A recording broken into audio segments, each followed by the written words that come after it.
안녕하세요. 김도원입니다. 비대면 강의가 처음에 한 2주 정도 진행된다.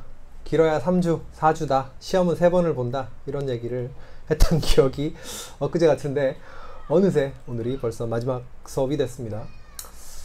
어떻게 안타깝게도 이렇게 비대면으로 밖에 수업이 진행이 될 수밖에 없어서 굉장히 좀 아쉬운 마음이 들지만, 근데 지금 어떻게 특별히 해결할 수 있는 또 다른 방법이 크게 보이지 않는 것 같아요. 그래서 여러분들도 조금 익숙해져야 할 것 같고요. 언론이나 이런 데서도 이제 포스트 코로나라는 용어들이 등장하기 시작하죠. 이제 이 코로나 사태 이후로 사람들이 평상시 그 전에 살던 생활 패턴과는 좀 많이 다른 그런 삶의 패턴을 가져야 하는 그런 시점이 온 것 같아요. 백신이나 또는 예방접종 같은 것들이 빨리 개발이 된다면 예전의 삶으로 돌아갈 가능성이 높지만, 요즘 나오는 얘기 들어보면 좀 그렇게 긍정적인 것만은 아닌 것 같아요. 그죠? 그리고 앞으로 또 이런 코로나 사태와 유사한 그런 또 다른 전염병이 또 언제 창궐할지 알 수 없는 부분이기 때문에 우리 어렸을 때, 아마도 여러분들 어렸을 때 이제 학교 안 가고 집에서 화상으로 수업하고 했던 그런 SF 영화들 같은 것들이 있죠. 그런 세상이 이 코로나 사태 때문에 조금 더 앞당겨지고 있다라고 생각하면 그나마 조금 위안이 될 것 같은 생각이 듭니다. 하지만 현재 지금 강의를 하고 계시는 교수님들이나, 그죠? 지금 강의를 위해서 이제 서포트 되고 있는 학교나 또는 여러 이제 전산적인 부분, 기계적인 부분들이 우리가 어렸을 때 봤던 그런 미래지향적인 그런 미래적인 어떤 강의로 진행되는 데는 아직 좀 부족함이 많은 것 같습니다. 그래서 어쨌든 이번 학기는 이렇게 진행이 되고, 아마도 안타깝지만 다음 학기도 이렇게 가지 않을까라는 생각을 가져봅니다. 앞으로 한 2달, 3달 안에 아주 획기적인 어떤 개선점이나 또는 코로나 치료제의 빠른 발명이나 이런 것들이 있다면 얘기가 달라지겠지만, 그렇지 않다면 아마도 이 학기도 이와 유사하게 진행이 될 가능성이 높습니다. 자, 어쨌든 여러분들 이번 학기에 한번 경험을 해봤으니까 이 학기는 조금 더 여러분들도 더 잘할 수 있을 거고요. 강의를 하시는 교수님들도 아마 이 학기 때는 좀 더 이렇게 됐던 여러 부족한 점들을 보완을 해서 더 진행을 잘 할 수 있을 것이라고 여겨집니다. 자, 어쨌든 오늘 마지막 수업을 진행을 할 거고요. 지난주에 이어서 17장 뒷부분, 지난주에 썼던 걸 그대로 놔뒀습니다. 17장 뒷부분 요 문제 여러분들한테 한번 풀어보라고 했었죠. 요거 같이 한번 풀어보도록 하고요. 그리고 에너지 전달의 3가지 방법 얘기를 했었죠. 여러분들도 아마 들어봤을 복사, 그 다음에 대류, 전도라고 하는 3가지 방법에 대해서 간략하게 언급을 해보고요. 그 3가지 방법 중 사실 우리가 숫자로 계산을 쉽게 할 수 있는 건 이제 전도 정도, 또는 복사 같은 경우에는 이제 천문학에서는 굉장히 유명하게 자주 등장하는 그런 수학적인 법칙이 있습니다. 스테판 볼츠만 법칙이라고 하는 그런 형태를 간략하게 여러분들한테 소개만 해주고 넘어가는 식으로 진행이 될 겁니다. 그리고 이제 아직도 19장하고 20장이라고 하는 2개의 챕터가 남아서 오늘 하루에, 그죠? 오늘 하루 막 3시간을 빡세게 써서 진행이 될 것 같은 그런 불길한 예감이 들고 있죠, 여러분들. 그렇지만 사실 19장하고 20장은 개념적인 부분만 챙기고 넘어가게 그렇게 진행을 할 겁니다. 자, 그래서 마저 17장을 마저 보면, 자, 지난주에 우리 어떤 걸 배웠냐면, 얼음을 가열을 하면 어느 순간 얼음이 물로 바뀌는 상변이 과정을 겪게 되고요. 그 다음에 물로 모두 바뀌면 그때부터 다시 온도가 올라가기 시작을 하죠. 그래서 처음에는 얼음이라고 하는 고체에서 고체가 액체로 바뀌는, 솔리드가 리퀴드로 바뀌는 그런 상변이 과정을 거치게 되고요. 여기겠네요. 여기 플랫하게 그려졌으니까.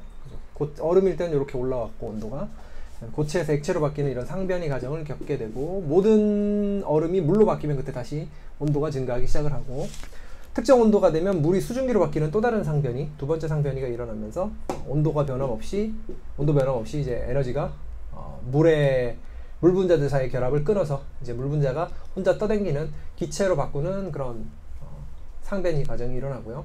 모든 물이 수증기로 다 바뀌게 되면 그때 다시 온도가 올라가는 수증기 상태에서. 그래서 3가지 상태를 얘기를 했어요. 고체, 그 다음에 액체, 기체였고, 고체에서 액체로 바뀌는 과정, 그 다음에 액체에서 기체로 바뀌는 과정들을 언급을 했습니다.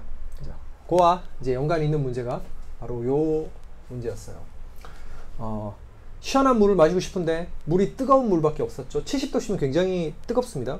70도씨면 여러분들 보통 이제 자판기 커피나 이런 데서 나오는 음료, 갓 꺼낸 음료수의 온도가 한 80도 정도 되는 걸로 알고 있고요.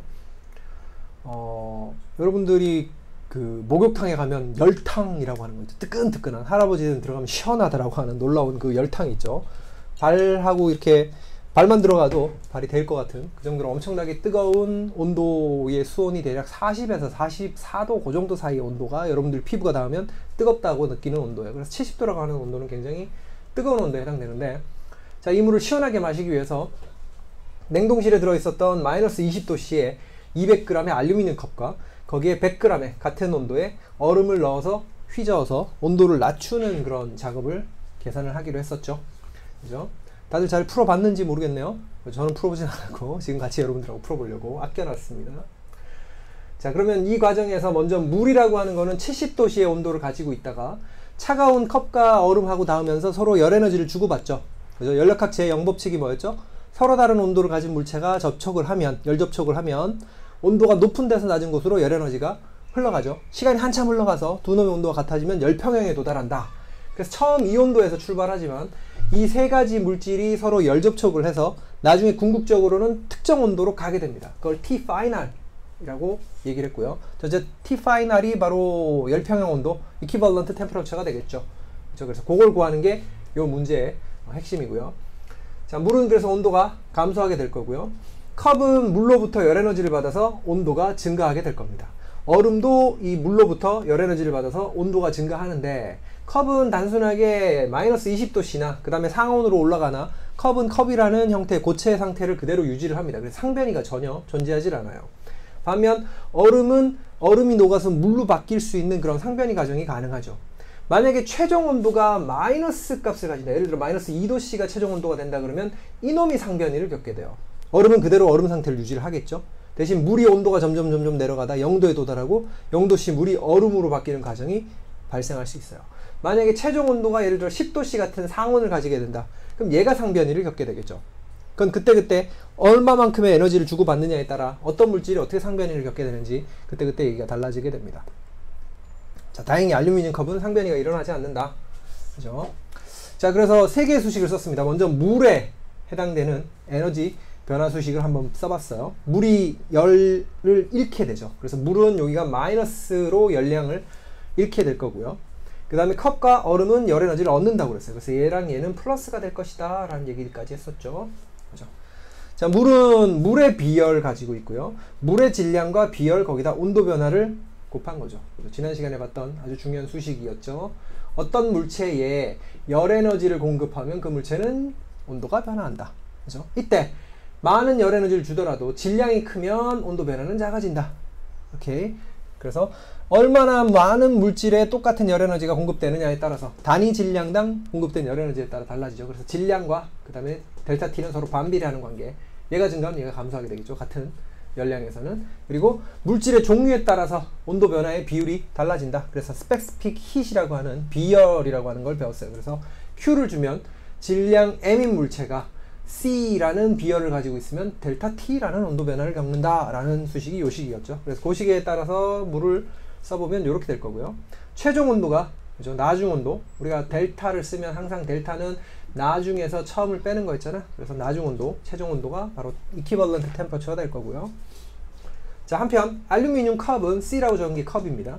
알루미늄 컵에 비열이 있을 거고요. 그 다음에 알루미늄 컵의 질량, 그 다음에 알루미늄 컵의 온도 변화인데, 처음 온도가 음수였기 때문에 나중 온도는 요 음수보다 온도가 올라가는 쪽으로 가게 되겠죠. 그죠? 그래서 어쨌든 얘는 양수가 되게 수식이 잘 만들어졌고요.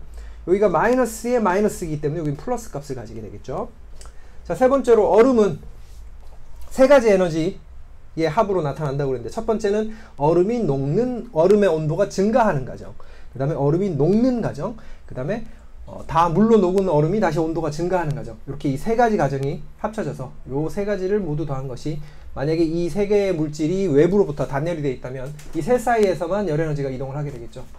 그래서 방금 본 것처럼 Q1, Q 물, Q 컵, Q 아이스를 합한 값은 제로가 되게 될 겁니다. 자, 그럼 하나씩 한번 계산을 해봅시다. 일주일을 안 지웠더니 잘 안 지워져요. 말라버렸네요. 자, 물을 한번 따져봅시다. 물은 먼저 물의 비열이 있죠. 물의 비열은 1칼로리 per 그램 도시. 참고로 우리 책은 킬로그램, 그 다음에 줄, 켈빈이라는 온도로 비열을 나타내죠. 4190 줄 per 킬로그램 켈빈, 요게 이제 물의 비열이죠. 그죠? 그래서 우리가 SI 유닛을 계속 써왔기 때문에 요수식으로 계산을 하는 게 사실 좋아요. 그죠? 그런데 지금 저는 지난주에도 수업을 했지만 요 값을 사용을 합니다. 칼로리 퍼 그램 도시를 사용을 하는데, 연력학에서 오랜 기간 동안 요 칼로리란 단위, 열량이라는 개념으로 많이 사용을 해왔어요. 그래서 저도 이게 익숙하고, 그 다음에 외우기가 쉽잖아. 물은 1. 그죠? 단순하게 물은 1이니까 외우기 쉬워서 요 값을 사용을 합니다. 그리고 보통 물이나 여기 연력학이 다루는 물질들의 질량들이 보통 그램 단위로 나타나기 때문에 칼로리도 그렇고, 그 다음에 잠열 있죠? 저번에 latent heat of fusion이라고 하는 게 얼마였었죠? 물의 경우에 80 칼로리 per gram이고, 그 다음에 vaporization이 되는 액체에서 기체로 바뀌는데 필요한 잠열은 540 칼로리 per gram. 요 숫자들을 제가 외우고 있어요. 얘에 해당되는 잠열은 여기다 4.12 곱해갖고 구하면 되겠지만 잘 외우지 못해서 이 숫자들 제가 알고 있기 때문에 요걸 쓰는 걸 조금 선호를 하겠습니다. 여러분들은 그 두 가지, 제가 시험 본다면 여러분들이 이 비열을 외우고 올 필요는 없습니다. 비열 같은 건 다 주어질 거예요. 자, 물의 경우 계속 작설이 길어지는데, 자, 1 칼로리 per 그램 도시 곱하기 물의 질량이 300g이고요.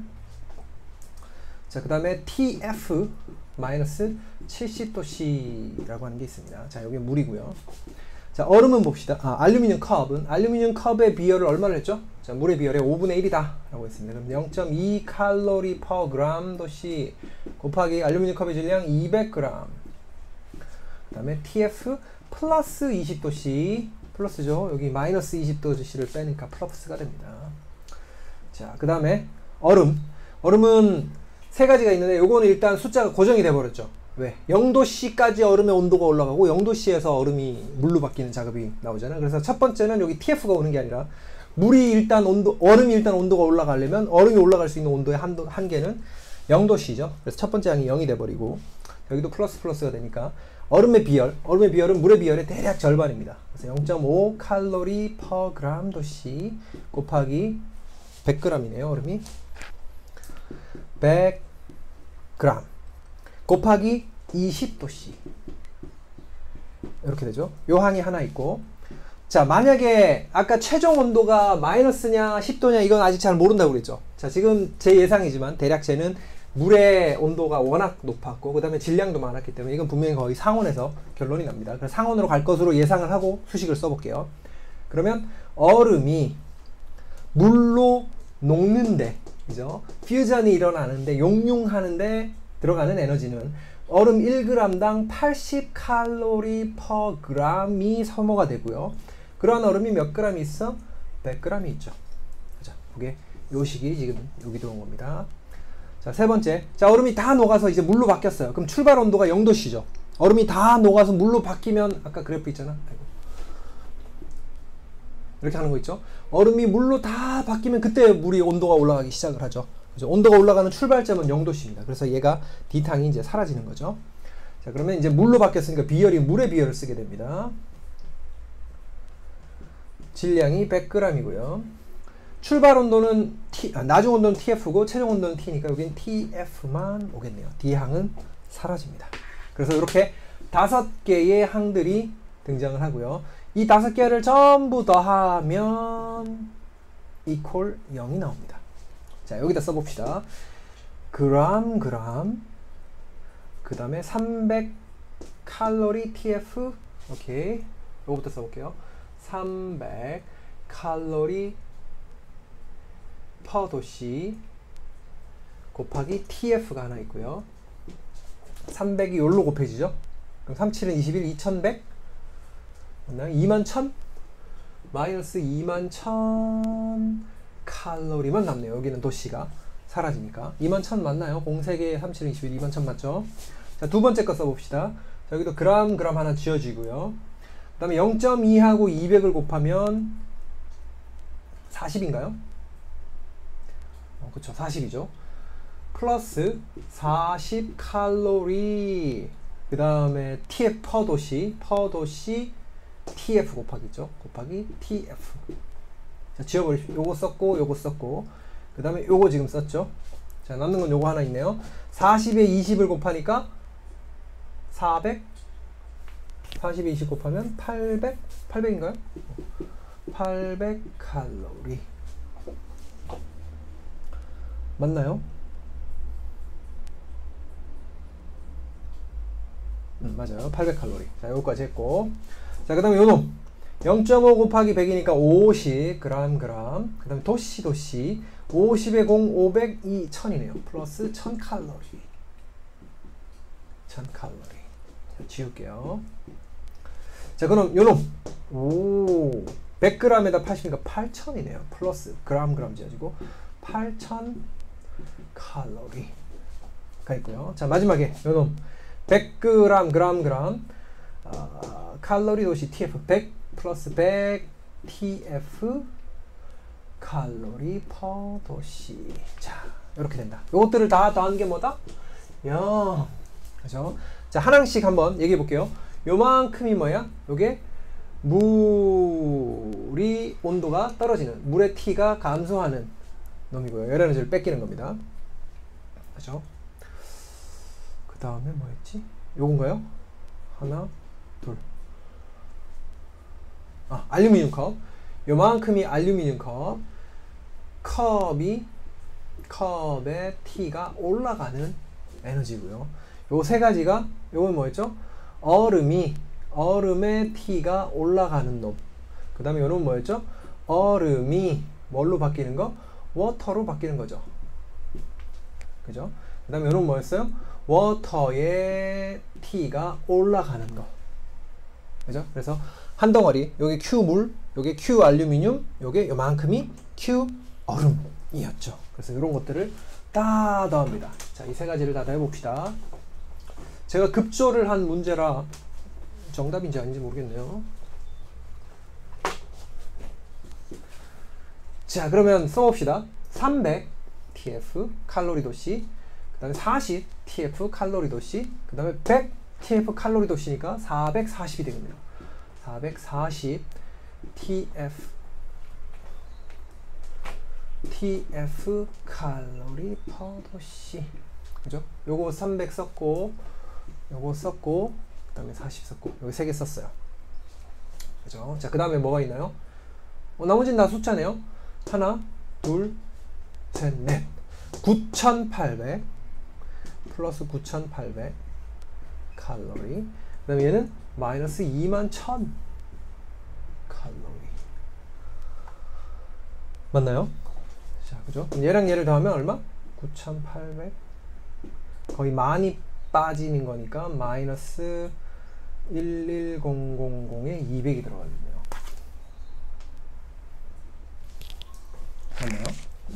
칼로리. 자, 요거 두 개 지었습니다. 그럼 요거 이퀄 0. 그러면 440 TF 칼로리 퍼 도시 이퀄 11200 칼로리. 자, 칼로리 지어졌습니다. 자, 도시 넘기면 도시가 남고요. TF는 440 정도 되네요. 만 나누기 500이니까 20도씨까지 정도 되겠네요. 20 몇 도? 11200 나누기 440. 그러면 TF는 25.45도씨가 나옵니다. 자, 몇 도씨가? 70도씨가 이렇게 됐네요. 오케이. 뭐가 들어갔어? 200g에 마이너스 20도씨 컵에다가 70g의 물을 붓고 거기다 100g에 마이너스 20도씨의 얼음을 넣었더니 그러면 25.45도씨에 몇 g의 물이 되죠? 300g의 물? 아니죠. 얼음이 녹아서 얘도 물이 됐으니까 400g의 물이 24.45도씨를 가지게 됩니다. 자, 그럼 반대로 이렇게 질문할 수 있겠죠. 자, 이거 아니야. 얼음 이거 넣었더니 25도밖에 안 돼. 그죠? 25도면 뭐 그래도 25도면 어느 정도냐면 여러분들이 수영장에서 수영할 때의 온도가 25도씨 정도 돼요. 그거보다 온도가 낮으면 좀 추위를 느끼게 되고요. 29도 정도 되면 여러분들이 온수다, 따뜻하다 라고 느낄 수 있습니다. 미지근한 온수, 미온수 정도로 느끼게 됩니다. 그래서 시원하지가 않죠. 그럼 질문을 내가 이렇게 할 수 있지. 300g에 70도씨의 물이 있다. 200g에 마이너스 20도씨 알루미늄 컵에다 이 물을 붓고 여기다가 도대체 얼마만큼의 얼음을 넣으면 얘가 10도씨가 될 거냐. 10도씨 정도면 여러분들이 시원하게 마실 수 있는 온도입니다. 4도씨에서 10도씨 정도가 여러분들이 보통 냉수라고 하는 정수기에서 마시는 시원한 물의 온도예요. 이렇게 얘기할 수 있겠죠. 그럼 몇 g의 질량이 필요한가 라고 한다면 내가 원하는 게 TF니까 TF 값이 주어진 거예요. 이게 10도씨라고 주어진 겁니다. 여기가 10도씨, 여기가 10도씨. 그죠? 그럼 뭐가 미지수가 되는 거야?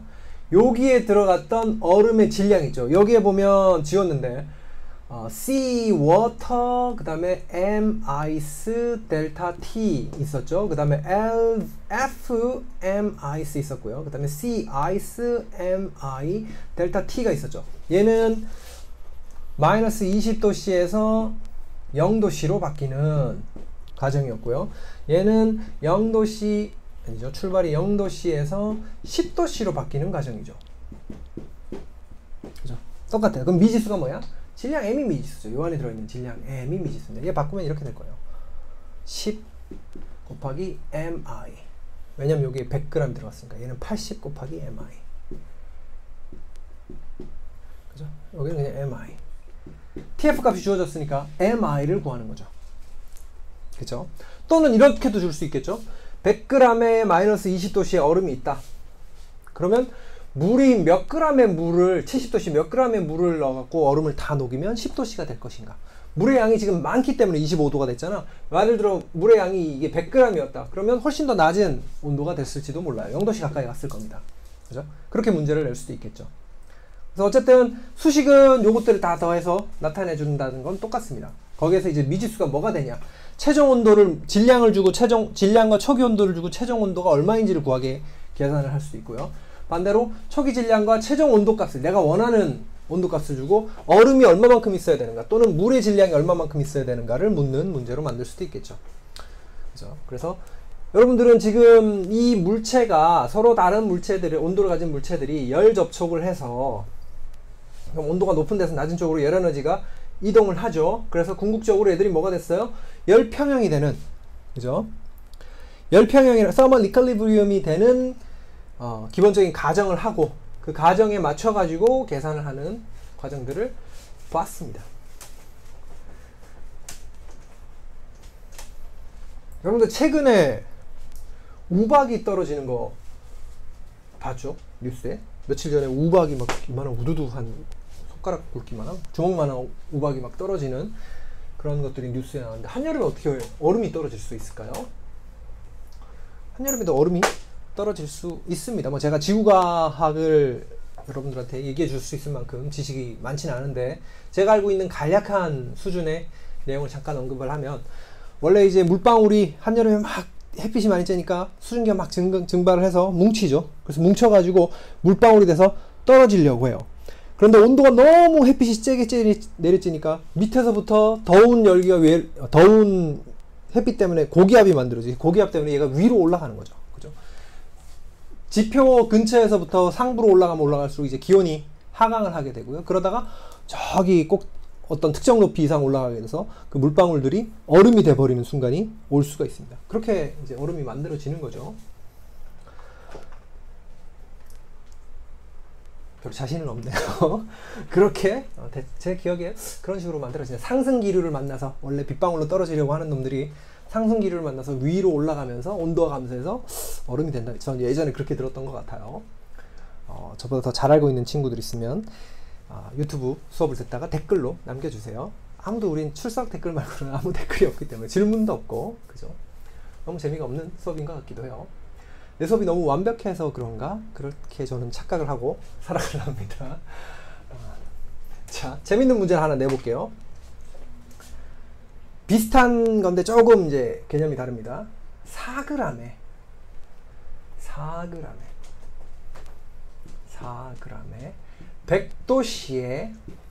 100도씨에 물이 있습니다. 4g이면 1g에 어느 정도 부피를 가지냐면 1cm, 1cm, 1cm짜리 큐브 있죠. 정육면체. 요게 1g. 거기에 물이 들어있으면 1g입니다. 그럼 4g이면 한 손가락 한 2마디, 3마디 정도. 요만큼 되는 물방울이 있으면 4g 정도 됩니다. 자, 4g에 100도씨 끓기 직전에 물이 있어요. 끓기 직전에 물이 있는데. 자, 얘를 촥 흩날립니다. 흩날려서. 사실 이제 뭐 끓는다는 현상과 이제 증발을 하는 현상은 조금 개념이 다르지만 자세히 하지는 않을게요. 끓는 거와 이제 증발의 차이는 뭐 간략하게만 얘기한다면 끓는 거는 내부에서, 증발은 물의 표면에서 이루어지죠.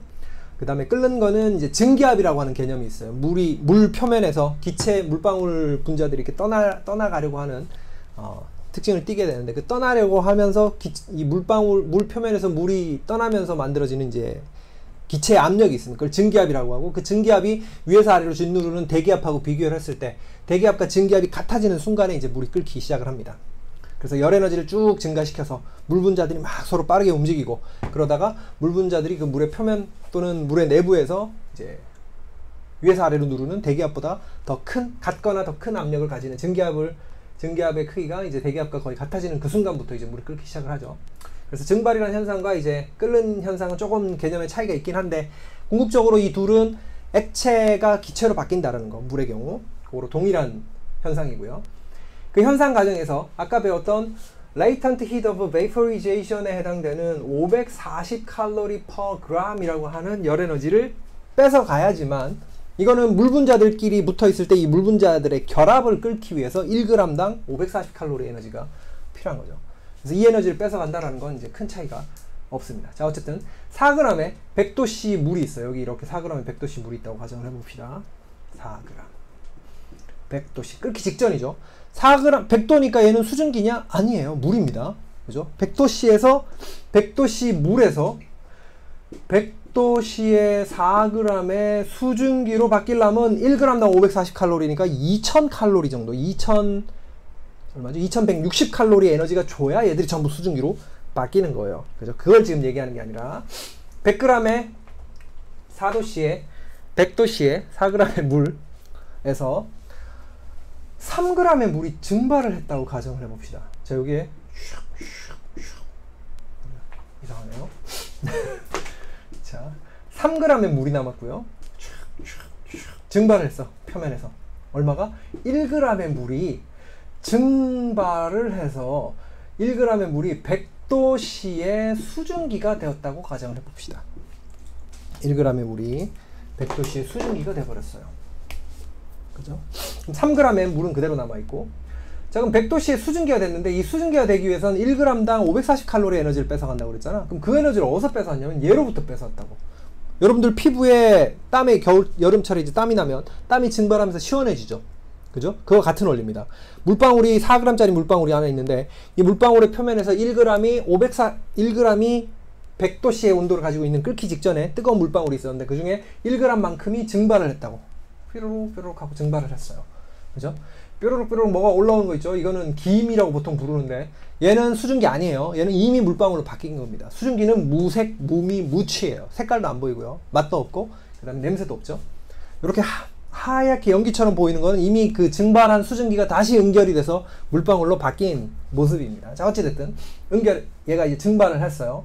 그럼 1g의 물이 100도씨의 수증기로 바뀌어 버렸습니다. 그죠? 그러면 3g 플러스, 자, 여기 요 놈들을 모아서 여기다 넣었어요. 1g의 100도씨의 수증기가 됐습니다. 원래 얘가 가지고 있었던 에너지 중에 일부가 이놈을 증발시키는 데 사용이 됐다고. 그죠? 그럼 나머지 얘는 몇 도의 온도를 가질 것인가? 가 질문입니다. 그럼 얘는 1g의 물이 100도씨의 수증기로 바뀌었기 때문에 540칼로리 에너지를 가져왔습니다. 누구로부터 가져왔냐? 얘로부터 가져왔어요. 그럼 얘는 얼마 에너지를 잃은 거야? 마이너스 540칼로리 에너지를 잃은 거죠. 원래 출발은 100도씨였습니다. 그죠? 그럼 540칼로리를 3개로 나눠봐. 그럼 어떻게 되죠? 3으로 나누면 180칼로리 per gram이에요.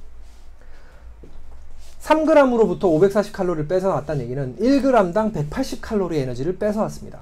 그러면 얘를 4등분으로 나눠볼게요. 하나, 둘, 셋, 4개로 나눴어요. 100도씨의 4g 물 중에 하나는 100도씨의 1g의 수증기가 됐고요. 베이퍼가 됐습니다. 그럼 얘랑 얘가 얘로부터 에너지를 뺏긴 거 아니야. 얘가 얘들로부터 에너지를 뺏은 거 아니야. 그럼 얘도 Q를 뺏겨야 됩니다. 얼마? 마이너스 180칼로리. 얘도 마이너스 180칼로리. 얘도 마이너스 180칼로리의 에너지를 뺏겼죠. 얘한테. 얘들이 줬다고. 왜 절로 그렸을까? 하필. 얘가 얘한테 Q를 줬다고. Q 180칼로리 에너지를 줘버렸습니다. 마이너스 180칼로리씩. 그죠? 그럼 얘는 출발이 뭐였냐면 원래 100도씨의 물 1g이었는데 이놈이 100칼로리 에너지를 뺏기면 0도씨의 1g에 얘는 물이었거든요. 아까? 근데 그 뭐가 됐냐면 물이 됐죠. 일단 얼마? 이렇게 바뀌는데 마이너스 100칼로리를 뺏었어요.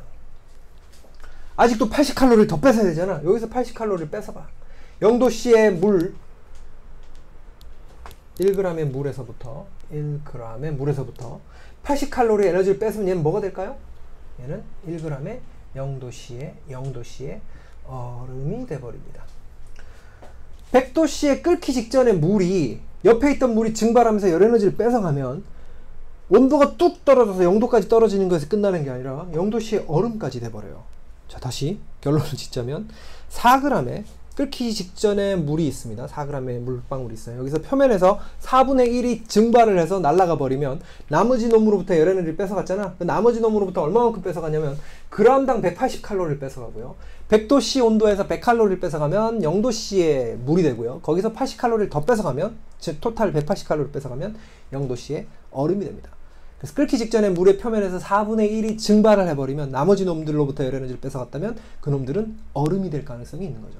물론 이 25%라고 한 4분의 1이라고 하는 양은 굉장히 큰 양인데 요놈의 사이즈가 점점 작아지면 작아질수록 물의 표면에서 증발할 수 있는 물의 양이 점점 늘어나게 되죠. 그렇죠?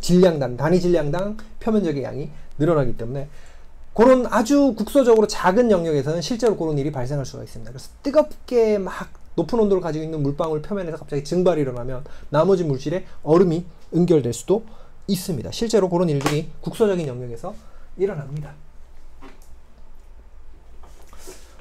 재밌어 할지 모르겠네요.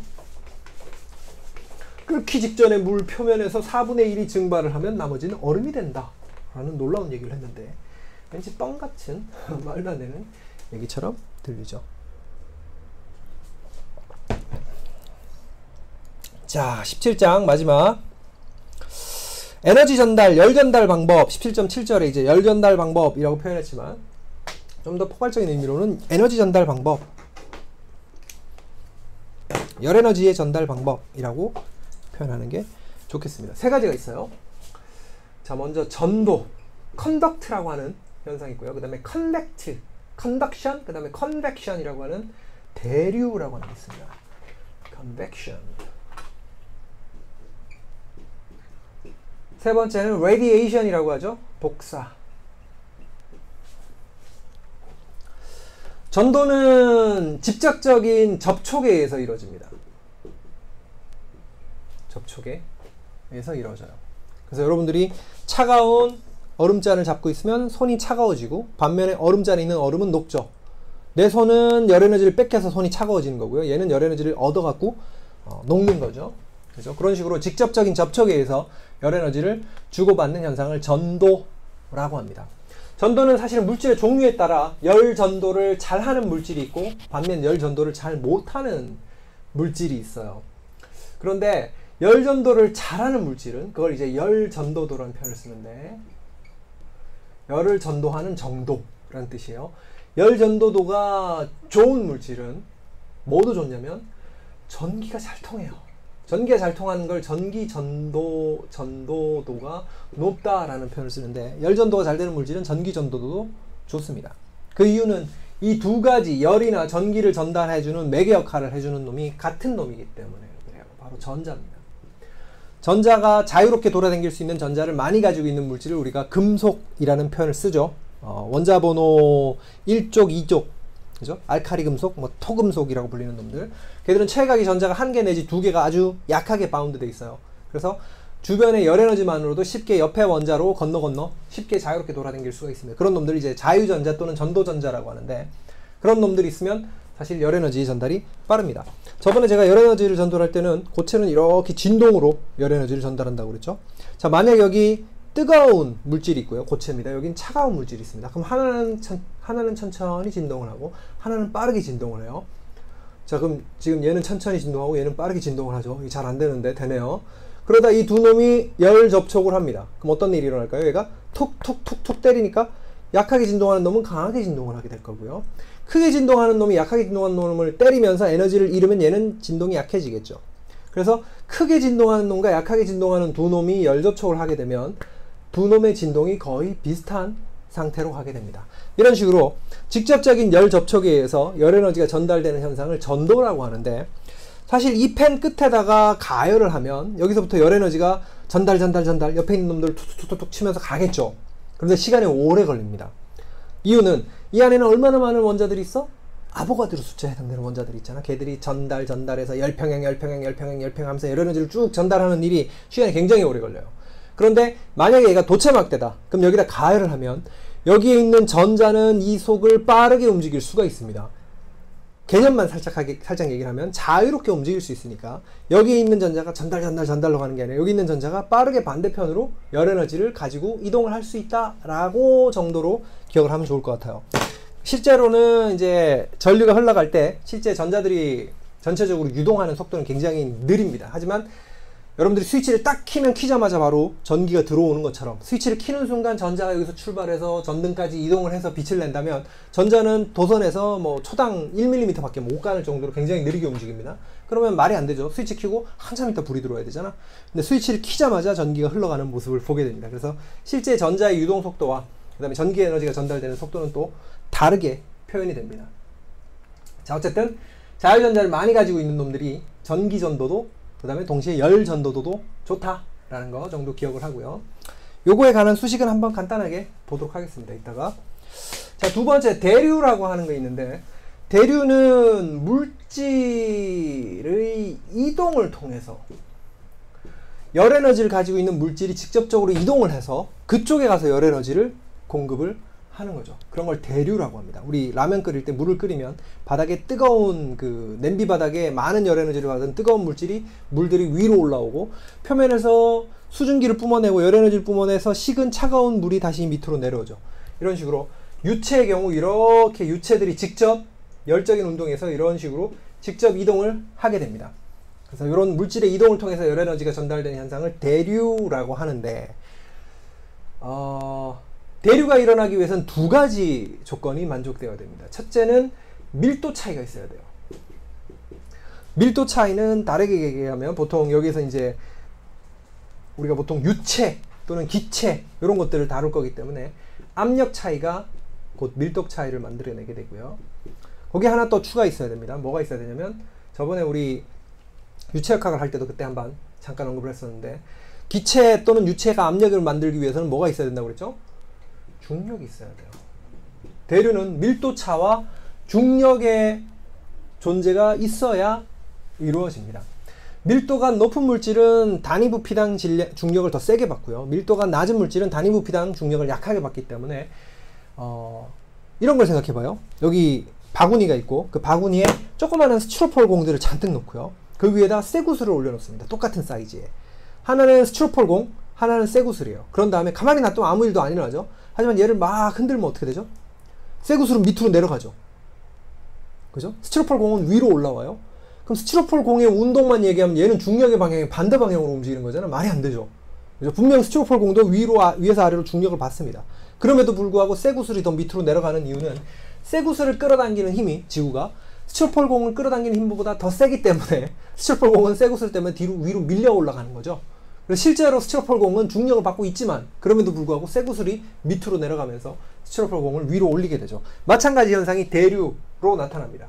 위쪽에 있는 물도 중력을 받고 아래쪽에 있는 물도 중력을 받지만 위쪽에 있는 물은 식었어요. 온도가 낮은 물은 4도씨 근처에서 가장 밀도가 높아지죠. 물의 밀도는 온도가 낮아지면 점점 증가합니다. 그래서 여기 밀도가 높으니까 여기 요만한 상자, 그 다음에 여기 요만한 상자, 똑같은 상자에 물을 집어넣으면 요 안에 물이 더 많다고, 물 분자가 더 무거워요. 그러다 보니 얘가 중력을 더 세게 받으니까 밑으로 내려오고 얘는 위로 올라가죠. 여러분들이 태양 표면을 봤는지 모르겠지만 태양 표면에는 이렇게 쌀알 같은 그죠? 그래뉼이라고 불리는 쌀알 무늬들이 보입니다. 이 쌀알 무늬를 보면 가운데는 밝고 요 테두리는 좀 어둡게 보여요. 밝은 곳이 뭐냐면 요렇게 밀고 올라오는 곳입니다. 여기가 우리 위에서 본다면 요 부분이 쌀알 무늬의 밝은 무늬고요. 여기가 내려가는 지점입니다. 식어서 아래로 내려가는 지점이 요 변두리 영역들이에요. 그죠? 그래서 태양 표면에서도 끊임없이 대류가 일어나고 있습니다. 자, 대류가 일어나려면 밀도차, 그 밀도차를 만들어내는 건 압력차 또는 온도도 역시 밀도차를 만들 수 있어요. 온도차, 이런 것들이 온도 기울기, 온도 기울기, 압력 기울기 이런 것들이 밀도의 차를 밀도 기울기를 만들어내고, 그 밀도 기울기가 있는 곳에 중력이 작동을 한다면 단위 부피당 중력의 세기가 달라서 무거운 놈은 더 밑으로, 가벼운 놈은 위로 올라가려고 하는 특징 때문에 대류가 일어납니다. 그래서 뜨겁게 열 에너지를 머금고 있는 놈이 직접 이동을 해서 열 에너지를 공급하죠. 그래서 태양의 경우에는 태양 중심부에서 핵융합을 통해서 빛 에너지가 만들어지면 태양 중심에서 거의 70% 정도 되는 반지름까지는 복사 형태로 열 에너지가 전달이 됩니다. 그런데 그 복사 형태로 전달되는 열 에너지보다 그 70% 바깥에서 나머지 한 30%, 40% 정도 되는 영역이 대류로 열 에너지를 전달하는데 그 지역에서 열 에너지 전달 효율이 훨씬 더 좋아요. 그래서 대류는 굉장히 좋은 열 전달 효율을 가지고 있는 방법입니다. 자, 마지막으로 복사는 방금 언급한 것처럼 빛이에요. 빛. 그죠? 빛입니다. 나중에 여러분들이 배우겠지만 2학기 때 전하를 띤 물체가 있으면 이 전하를 띤 물체는 주변에 전기장을 만들어내요. 전기장을 만듭니다. 내가 전하야. 그럼 이렇게 전기장을 주변에 만들어내면 온 사방으로 전기장을 뿜어내고 있겠죠. 자, 그런데 누가 이 전하를 자꾸 위아래로 이렇게 살살살살 흔든다고 가정을 해봅시다. 그럼 내가 위아래로 이렇게 흔들다 보니까 뭐도 같이 흔들려요? 전기장도 같이 흔들리겠죠. 그죠? 그런데 사실 내가 올라갈 때 전기장 무한대 거리까지 뻗어져 있습니다. 나중에 이제 2학기 때 배울 거예요. 그런데 전하가 밑으로 내려가면 전기장도 밑으로 내려가는데, 내가 내려갈 때 전기장도 같이 내려가면 저 무한대 거리에 있는 전기장도 동시에 내려가냐? 그렇지 않아요. 내가 내려갔다라는 정보가 전기장을 통해서 저 무한대 거리까지 퍼져나갑니다. 그래서 실제로 어떤 일이 일어나냐면 전하가 내려가면 전하 내려가고 전기장이 따라 내려가고, 전하가 올라가면 전기장이 따라 올라가고, 이런 현상이 일어납니다. 그럼 전하를 막 흔들면 어떤 일이 일어날까요? 결국 전기장에 이런 웨이브가 만들어지게 되겠죠. 이렇게 못하는 웨이브는 처음 봤을 거예요. 전하를 막 흔들면 얘가 전기장의 웨이브가 만들어지고요. 전기장의 웨이브에 동시에 전기장의 수직한 방향으로 자기장의 웨이브도 만들어집니다. 그래서 전기 웨이브와 자기 웨이브를 합쳐서 전자기파라는 이름으로 부릅니다. 그래서 전하를 자꾸 흔들면 전자기파가 만들어져요. 자, 열 에너지를 가지고 있는 물질은 어떻죠? 그 물질을 이루고 있는 자잘한 입자들이 열 에너지를 가지면 그 열 에너지에 해당되는 열적인 운동을 하게 되죠. 근데 우리가 알고 있는 물질들은 뭐야? 전부 전하를 가지고 있잖아. 그죠? 그래서 뜨거운 물질은 더 빠르게 입자들이 움직이고요. 차가운 물질은 더 입자들이 천천히 움직입니다. 입자들이 움직이다 보면 어떤 일이 일어나요? 서로 충돌을 하게 되겠죠. 소리가 나잖아. 이 소리는 왜 날까요? 딱 부딪히는 순간 내 손바닥에 있는 살이 파르르 떨리면서 그 주변에 있는 공기를 소밀소밀하게 압축을 시킵니다. 마찬가지 현상이 일어나요. 원자 땅 충돌하면 거기 붙어있는 전자들이 파르르 떨리면서 전하가 떨리면 어떻게 돼? 전자기파를 만들어내겠죠. 따라서 온도를 가지고 있는 물체는 입자들이 끊임없이 움직이게 되고, 입자들이 끊임없이 움직이면 그 입자들이 끊임없이 충돌을 하면서 그 입자를 이루고 있는 전하들이 진동을 통해 주변으로 파동을 만들어냅니다. 전하의 진동에 의해서 퍼져나가는 파동을 전자기파라고 하고요. 그 전자기파가 바로 빛입니다. 그래서 열을 가지고 있고 온도를 가지고 있는 물질 덩어리는 빛을 뿜어내게 돼요. 그렇게 뿜어내는 빛을 우리는 대략적으로 흑체복사라는 표현을 사용합니다. 흑체복사 또는 열복사 뭐 이런 표현을 쓰는데, 흑체라고 하는 개념을 설명하려면 좀 시간이 오래 걸리니까 그냥 이상적인 물질이고, 열을 주면 열을 주는 촉촉 에너지를 받아낼 수 있고, 열 에너지를 가지고 가지고 있으면 자기가 가지고 있는 열 에너지를 다시 복사 형태로 뿜어낼 수 있는 이상적인 물체를 흑체라고 합니다. 블랙바디라고 불러요. 그래서 어떤 물질이든 열 에너지를 가지면 그 열 에너지를 가지고 있는 물질은 온도를 가지고 있을 거고요. 그 온도를 가지고 있는 물질은 그 물질을 이루고 있는 전하들의 끊임없는 진동을 만들어내기 때문에 결국 복사의 형태로, 전자기파의 형태로 빛을 뿜어내게 됩니다. 그래서 열 에너지를 가지고 있는 놈은 빛을 뿜어낸다. 지금 여러분들도 내 몸에서 빛이 뿜어져 나오고 있는 모습을 보고 있죠. 그런가? 아니에요. 여러분들이 저를 보고 있는 거는 이 주변에 있는 광원들이 만들어내는 빛이 제 몸에 의해서 산란되는 빛을 보고 있는 거고요. 제 몸에서 뿜어져 나오고 있는 열적인 복사는 적외선 영역에서 나옵니다. 그래서 여기 전등을 딱 끄면 여러분들은 저를 볼 수가 없어요. 그런데 만약에 적외선을 감지할 수 있는 디텍터를 가지고 있다면 영화 프레데터라는 곳에 나오는 그 괴물이 적외선으로 사물을 감지를 하죠. 그런 게 있다면 여러분들은 제 몸의 모습을 볼 수 있을 거예요. 현빈은 빛이 나와요. 현빈을 본 적이 있는데 현빈 얼굴에서 막 빛이 나옵니다. 제가 현빈을 직접 봤는데 저의 성적 정체성을 의심할 뻔했어요. 너무 멋있어서. 자, 열을 가지고 있는 물질은 이렇게 열적인 운동에 의해서 빛을 뿜어낸다. 걔를 복사라고 부릅니다. 여러분들이 캠프파이어 같은 걸 해봤는지 모르겠지만 캠프파이어를 하고 있으면 그 캠프파이어 앞에 앉아 있으면 따뜻함을 느끼는데 그 캠프파이어의 그 모닥불에서 가열된 기체가 여러분들 피부에 와서 대류의 형태로 열 에너지를 전달하는 부분도 일부 있지만 사실 여러분들이 모닥불 앞에 이렇게 앉아 있는데 어떤 친구가 슥 지나가면 그 친구가 모닥불을 딱 가린 순간 쌀쌀한 추위를 느끼게 돼요. 모닥불에서부터 빛이 나오고 있습니다. 적외선이라고 불리는 빛이 나오고 있고 그런 복사의 형태로 열 에너지가 전달이 되는 거죠. 그래서 이거는 빛 에너지의 형태로 에너지가 전달되는 모습입니다. 현상입니다. 자, 대류는 사실 우리가 다루기 힘들어요. 그렇죠? 그래서 지금 일반 물리학 수준에서는 대류를 통해서 전달되는 열 에너지가 이러이러한 밀도차 중력 때문에 발생한다 정도의 개념만 챙기고 넘어갈 겁니다. 자, 그래서 대류는 자세히 다루지 않을 거고요. 자, 전도의 경우에는 자, 열 전도도라고 하는 표가 17.5절에 표가 나와 있습니다. 물질의 종류에 따라 열 전도도가 달리 나오는데 제가 표를 여기 보여줄게요. 자, 그 중에 우리 흔히 금속이라고 하는 놈들은 열 전도도가 굉장히 높은 편입니다. 그죠? 반면 공기이죠. 그 밑에 보면 산소, 수소, 기차라고 하는 놈들은 열 전도도가 굉장히 낮은 편이고요. 나무나 뭐 콘크리트 이런 것들 있죠. 그죠? 그런 것들이 보통 우리가 흔히 열이 잘 전달되지 않는 물질을 이제 단열이라는 표현을 쓰는데 스티로폼이라고 하는 거 있죠? 스티로폼 같은 경우에 이 열 전도도가 굉장히 낮은데 그 이유가 이제 발포 플라스틱인데요. 스티로폼은 그 안에 기포가 들어가 있습니다. 그래서 공기가 워낙 열 전도도가 낮기 때문에 기포를 많이 머금고 있는 공기를 많이 머금고 있는 스티로폼이 열 전도가 잘 되지 않는 특징을 띠죠. 그래서 스티로폼과 같은 물질을 단열을 위한 목적으로 사용되니까 단열재라는 이름으로 불러요. 그래서 집을 짓거나 이럴 때 벽면이나 바닥면에 스티로폼 같은 것들이 들어갑니다. 단열재가 많이 들어가요. 자, 그러면 전도를 한번 수식을 써볼 텐데 우리 흔히 히트 커런트라고 하는 H라고 하는 놈은 델타 T 동안 얼마나 많은 열 에너지가 흘러갔는가로 정의가 됩니다. 그래서 전도의 경우에는 어떤 경우에 열 에너지가 잘 흘러가냐면 온도차가 크면 클수록 델타 T가 크면 클수록 열 에너지가 잘 흘러가게 돼요. 자, 쉽게 아까 요거 있죠? 이렇게 진동하는 놈과 이렇게 진동하는 놈이 있어요. 두 놈이 거의 이렇게 진동하면 둘이 부딪혀도 얘가 얘한테 주는 열 에너지나 얘가 얘한테 주는 열 에너지나 그놈이 그놈일 거 아니야.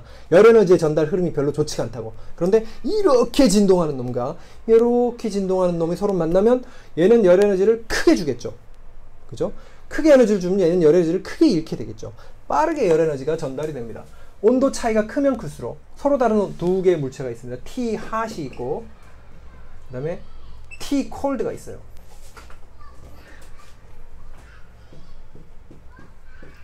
T 콜드가 있으면 서로 다른 물체가 열을 전달할 수 있는 금속과 같은 또는 열 전도도가 좋은 어떤 임의의 물체 K라고 하는 열 전도도를 가지는 물체가 맞닿아 있으면 여기를 통해서 열 에너지가 전달이 되는데 얘가 뜨거우면 뜨거울수록 타다다다닥 더 세게 때리겠죠. 만약에 여기가 금속이라면 여기 있는 전자가 빠르게 이쪽으로 이동을 하게 될 거고요. 상대적으로 요놈과 요놈의 온도차가 비슷하다면 이쪽으로 때리는 전자나 이쪽으로 때리는 전자나 그놈이 그놈이니까 둘 사이에는 열 에너지의 전달이 크지 않게 되겠죠. 그래서 온도차가 커야 열 에너지의 전달이 쉽게 되고요. 자, 또 하나는 요 사이에다 갖다 붙이는 이 열을 전달시키는 전도체를 이렇게 굵게 만들어 봐요. 굵게. 그죠? 열 전달이라고 하는 것은 아까 얘기한 것처럼 이거나 또는 그 안에 있는 전자가 때려서 전자의 이동에 의해서 열 에너지가 전달되는데 단면적이 크면 클수록 더 많은 도체라면 더 많은 전자가 이동을 할 수 있을 거고요. 단면적이 크면 클수록 더 많은 원자들이 충돌을 통해서 열 에너지를 전달할 수 있겠죠. 그래서 단면적이 크면 클수록 열 에너지의 흐름이 커지게 됩니다. 따라서 단면적의 크기에도 비례해요. 값은. 자, 또 하나. 자, 이들 사이가 이렇게 떨어져 있을 때와 똑같은 놈들인데, 똑같은 단면적이고요. 똑같은 T핫과 T콜드인데, 여기서부터 여기까지 중간에 껴있는 물체의 길이가 길어요. 그죠? 그러면 어떻게 해야 돼? 퉁퉁퉁퉁 부딪혀서 전달을 통해서 여기까지 열 에너지가 전달돼야 되는데, 얘랑 얘 사이의 길이가 길면 길수록, 그죠? 여기서부터 여기까지 전달되는데 열 에너지를 전달하는데 더 많은 원자를 두드리면서 가야 될 거 아니야. 그죠? 그래서 길이가 길면 길수록 열이 전달되는데 효율이 감소하는 특징을 띠게 됩니다. 그래서 요런 비례 관계를 가지게 되고요. 물질의 종류에 따라 열 전달 효율이 달라지니까 물질의 종류에 따라 열 전도도가 달라지겠죠. 그래서 열 전도도라고 하는 값을 비례상수로 쓰는 이런 일련의 수식을 만들어낼 수가 있습니다. 그래서 서로 다른 온도 물체가 열 접촉을 하고 그 다음에 그 열 접촉 때문에 연류가 흘러간다면 전도를 통해서 이때 흘러가는 열 에너지의 양은 다 접촉되어 있는 면적이 크면 클수록 잘 흘러가고요. 두 놈의 온도차가 크면 클수록 열 에너지가 잘 전달이 되고요. 둘 사이에 껴있는 열을 전달하는 매개 물질의 길이가 짧으면 짧을수록 더 열 에너지가 잘 전달이 되겠죠. 그 다음에 이 물질이 어느 정도의 열을 잘 전달할 수 있느냐에 따라 달라지는 특징을 띠게 됩니다. 그래서 이런 형태로 전도에 대한 수식을 만들어낼 수가 있습니다. 자, 한 가지 우리 열역학 제0법칙이라고 부르는 서로 다른 온도를 가진 두 물체가 열 접촉을 하면 온도가 높은 데서 낮은 곳으로 열 에너지가 전달된다 라는 얘기를 했어요. 자, 그러면 왜 그러면 온도가 항상 높은 데서 낮은 곳으로 열 에너지가 전달이 될까? 라고 제가 질문을 해볼게요. 왜 그럴까요? 아까 내가 이걸 하면서도 몇 번 얘기를 여러분들이 눈치챌 수 있었을 것 같은데, 자, 이렇게 진동하는 이게 뜨거운 놈이죠. 여기 흔들흔들한 놈 온도가 차가운 놈이에요. 이 두 놈이 만나서 열 에너지를 줍니다. 이때 이렇게 진동하는 놈이 얘를 때려서 이놈의 진동이 증가하고 이놈의 진동이 감소하는 현상은 자연스럽죠. 그죠? 근데 반대로 이렇게 진동하는 놈이 이렇게 진동하는 놈하고 만나서 얘는 그 자리에 거의 멈추다시피 열 에너지를 잃고 얘의 진동이 더 커지는 현상은 잘 일어나지 않아요. 서로 다른 에너지를 가지고 있는 물체가, 열 에너지를 가지고 있는 물체가 맞닿게 되면 세게 진동하는 놈과 약하게 진동하는 놈이 부딪히면 어떻게 돼요? 두 놈이 비슷해지는 쪽으로 가죠. 한쪽이 더 커지고 한쪽이 더 작아지는 극단적인 방향으로 가지는 않습니다. 그렇죠? 그래서 열역학 제0법칙은 어떻게 보면 너무나도 당연한 현상입니다. 사실 요 경우에도 그 현상을 설명을 하기가 쉬운 것이 이쪽에서부터 열 에너지가 전달이 되는 게 전자를 이용을 해서 빠르게 전달한다고 가정을 해봅시다. 그러면 온도가 차가운 놈에서 전자를 때리면 그 전자는 느리게 이동을 하게 되겠죠. 온도가 뜨거운 쪽에서 전자를 때리면 그 전자는 빠르게 이동을 하겠죠. 초당 똑같이 100개의 전자를 때린다고 하더라도 느리게 이쪽으로 초당 100개의 전자가 이동을 하고요. 여기는 빠르게 전자를 때리게 되면 더 많은 숫자, 같은 시간에 더 많은 숫자의 전자가 이동을 하게 되겠죠. 그죠? 그래서 이쪽으로 가는 열 에너지보다 뜨거운 쪽에서 차가운 쪽으로 가는 열 에너지가 더 많기 때문에 결국 알짜 열 에너지의 흐름은 T핫에서 T콜드로 열 에너지가 이동을 하게 됩니다. 그래서 열역학 제0법칙이라고 하는 서로 다른 온도를 가진 물체가 열 접촉을 하면 열 에너지가 전달된다. 어디서 어디로? 온도가 높은 데서 온도가 낮은 곳으로 열 에너지가 전달됩니다. 자, 내가 만약에 이렇게 얘기해 볼게요. 열 에너지가 많은 놈과 열 에너지가 작은 놈이 열 접촉을 하면 어디에서 어디로 열 에너지가 이동을 할까요? 그럼 당연히 열 에너지가 많은 쪽에서 열 에너지가 적은 쪽으로 열 에너지가 이동할 것 같지요? 아닙니다. 정답은 온도가 높은 데서 낮은 곳으로 간다라고 얘기를 해야 돼요. 그럼 열 에너지가 많은 게 온도가 높은지 열 에너지가 작은 게 온도가 높은지 모르죠. 하지만 열 에너지가 많든 적든 온도가 항상 높은 데서 낮은 곳으로 열 에너지가 흐른다라고 하는 명제는 항상 참입니다. 그런 경우에. 그죠? 예를 들어 이런 걸 해볼게요. 욕조에 물을 받았습니다. 물의 온도가 40도씨예요. 그죠? 여기에 예를 들어 100kg의 물이 담겨 있다고 가정을 해봅시다. 100kg의 물이 담겨 있어요. 40도씨에. 자, 여기에 0.1kg에 50도씨의 물을 넣어봐요. 그럼 이 물의 온도는 올라갈까 내려갈까? 올라가죠. 그죠? 50도씨가 40도씨한테 Q를 주게 되죠. 온도가 높은 데서 낮은 곳으로 가니까. 그런데 50도씨의 0.1kg 물과 40도씨의 100kg 물 중에 어떤 게 더 많은 열 에너지를 가지고 있냐라고 한다면 얘가 더 많은 열 에너지를 가지고 있습니다. 어떻게 할 수 있어요? 요거 가지고 몸에 뿌려봤자 한겨울에 여러분들 요만큼 있는 100g에 요만큼에 있는 50도씨의 물을 이렇게 들고 있는 거와, 그죠? 40도씨의 100kg의 물 속에 들어가 있는 거와 둘 중에 어떻게 더 따뜻해? 얘가 훨씬 더 따뜻해요. 얘가 훨씬 더 많은 열 에너지를 가지고 있습니다. 얘가 열 에너지의 총 양은 훨씬 많지만 이 서멀의 양은 얘가 훨씬 더 커요, 얘보다. 그럼에도 불구하고 열 에너지는 어디서 어디로 이동을 해? 50도씨 더 높은 온도에서 낮은 온도로 열 에너지가 이동을 하게 됩니다. 자, 그 이유는 왜 그러냐? 얘와 얘가 열 에너지를 주고받으려면 열 접촉이라고 하는 걸 해야 돼요. 열 접촉을 하게 되면 이만한 40도씨의 덩어리와 이만한 40도씨의 덩어리와 요만한 50도씨의 덩어리를 열 접촉을 시킵니다. 자, 그럼 열 접촉하고 있는 면은 뭐에 의존하게 돼요? 작은 놈의 사이즈에 의존하게 되죠. 그죠? 얘가 아무리 열 에너지를 많이 가지고 있다고 하더라도 얘랑 얘가 맞닿고 맞닿은 곳에 차가운 놈의 원자의 개수와 맞닿은 곳에 뜨거운 놈의 원자의 개수를 따져보면 물론 분자 종류, 원자 종류에 따라 원자의 크기가 다르겠지만 거의 대부분이 비슷한 숫자를 가지게 됩니다. 아무리 열 에너지를 많이 가지고 있다고 하더라도 조그마한 영역에 열 에너지를 다 줄 수가 없어요. 열 에너지를 주고받는 놈들은 결국 열 접촉하고 있는 놈들이고 열 접촉하고 있는 입자의 숫자는 온도의 차이에 상관없이 비슷한 숫자의 입자들이 서로 맞닿습니다. 그럼 아까 이거 있죠. 이렇게 뜨겁게 진동하는 놈과 차갑게 진동하는 놈이 만나면 어디서 어디로 가? 1대1로 붙게 되면 뜨겁게 진동하는 놈에서 차갑게 진동하는 놈으로 이동을 하게 된다. 그래서 열 에너지가 전달될 때는 17대1의 싸움이 될 수 없다. 열 에너지의 전달은 거의 1대1 싸움이 되기 때문에 결국은 뜨거운 놈이 같은 질량을 가진다면 더 많은 열 에너지를 가지고 있게 되겠죠. 그렇죠? 그래서 열 에너지 항상 온도가 높은 데서 낮은 곳으로 열 에너지가 이동을 한다. 절대로 열 에너지가 많은 데서 열 에너지가 적은 곳으로 이동한다.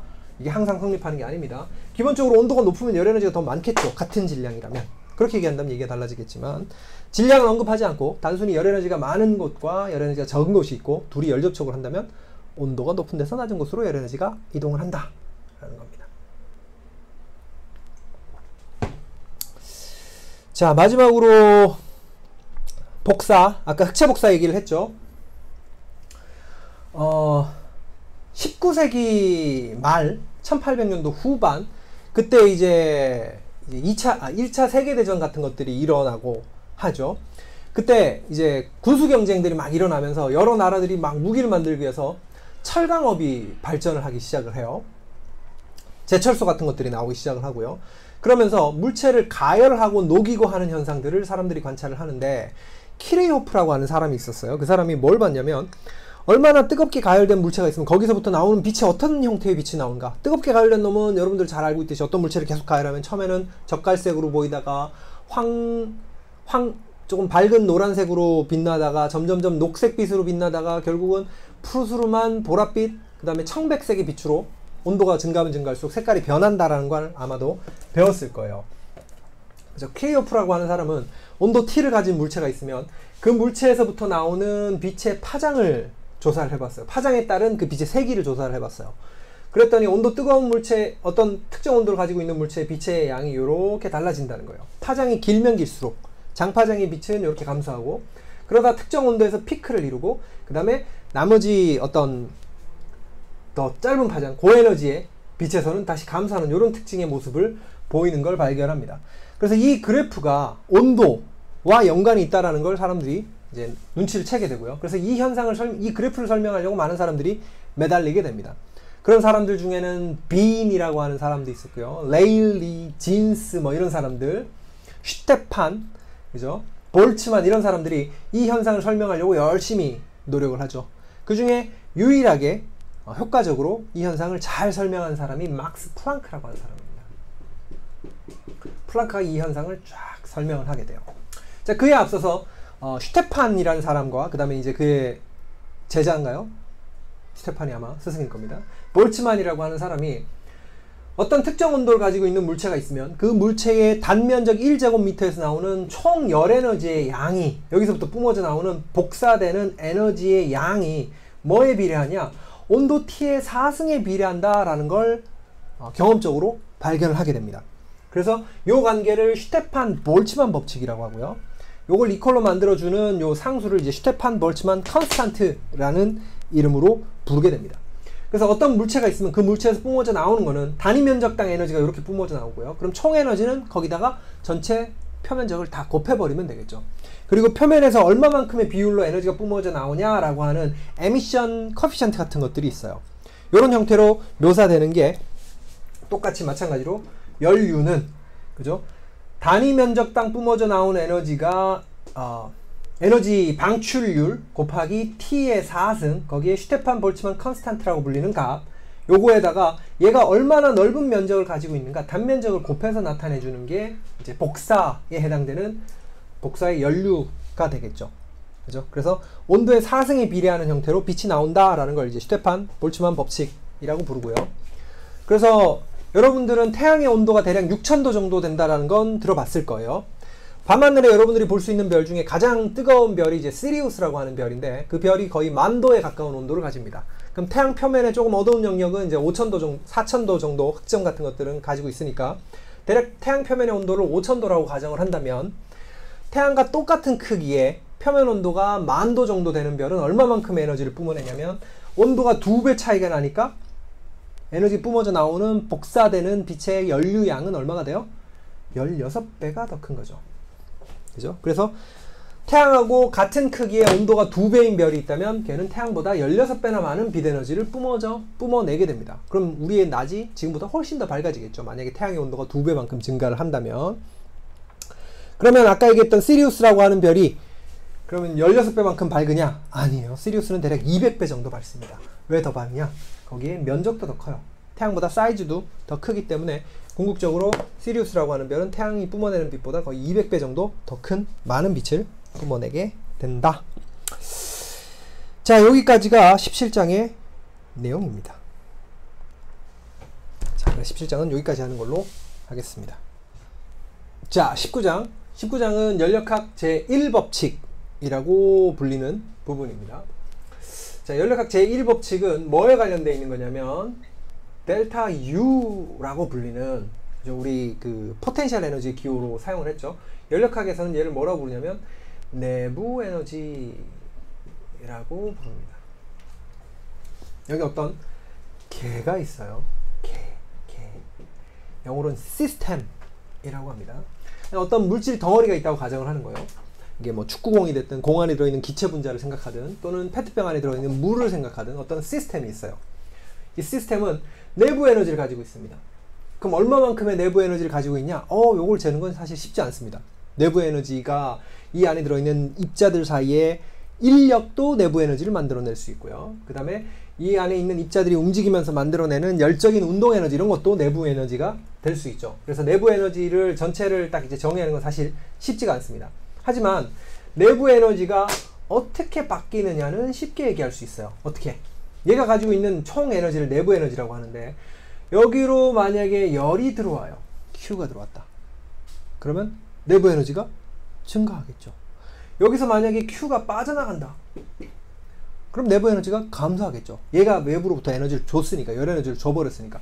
흑체 복사 형태로 빛을 쏘아내든, 그죠? 또는 여기에 다른 물체가 열 접촉해서 그쪽을 때리면서 얘한테 열 에너지를 주든, 어쨌든 열 에너지를 주거나 받거나 하면 분명히 내부 에너지가 변화할 거예요. 자, 또 하나는 얘가 외부로 일을 할 수가 있습니다. 일. 보통 일은 기체가 이제 팽창하면서 우리 연력학 영역에서는 이제 기체 팽창에 의해서 일을 하게 되는데 예를 들어 이런 거죠.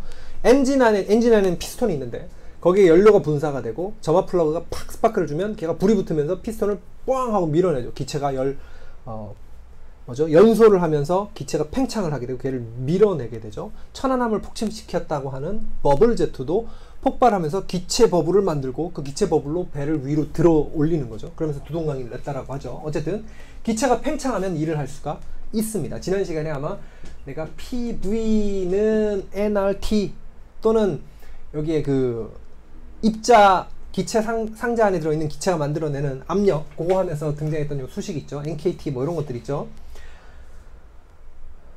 아무튼 요거 두 개를 곱한 게 2일이라는 얘기를 했어요. 얘가 PV가 웍이다. PV 웍의 개념을 가진다 라는 얘기를 했어요. 요건 조금 이따가 얘기를 하도록 하고요.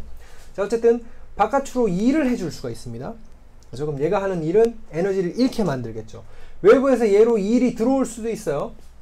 누군가 얘한테 일을 해주는 거죠. 그러면 에너지를 얻을 수가 있겠죠. 그죠? 그럼 결국 내부 에너지는 뭐와 뭐의 관계로 나타내냐면 얘한테 Q가 들어오냐 또는 Q가 나가냐, 얘가 외부로 일을 하냐 일을 받냐에 따라 달라집니다.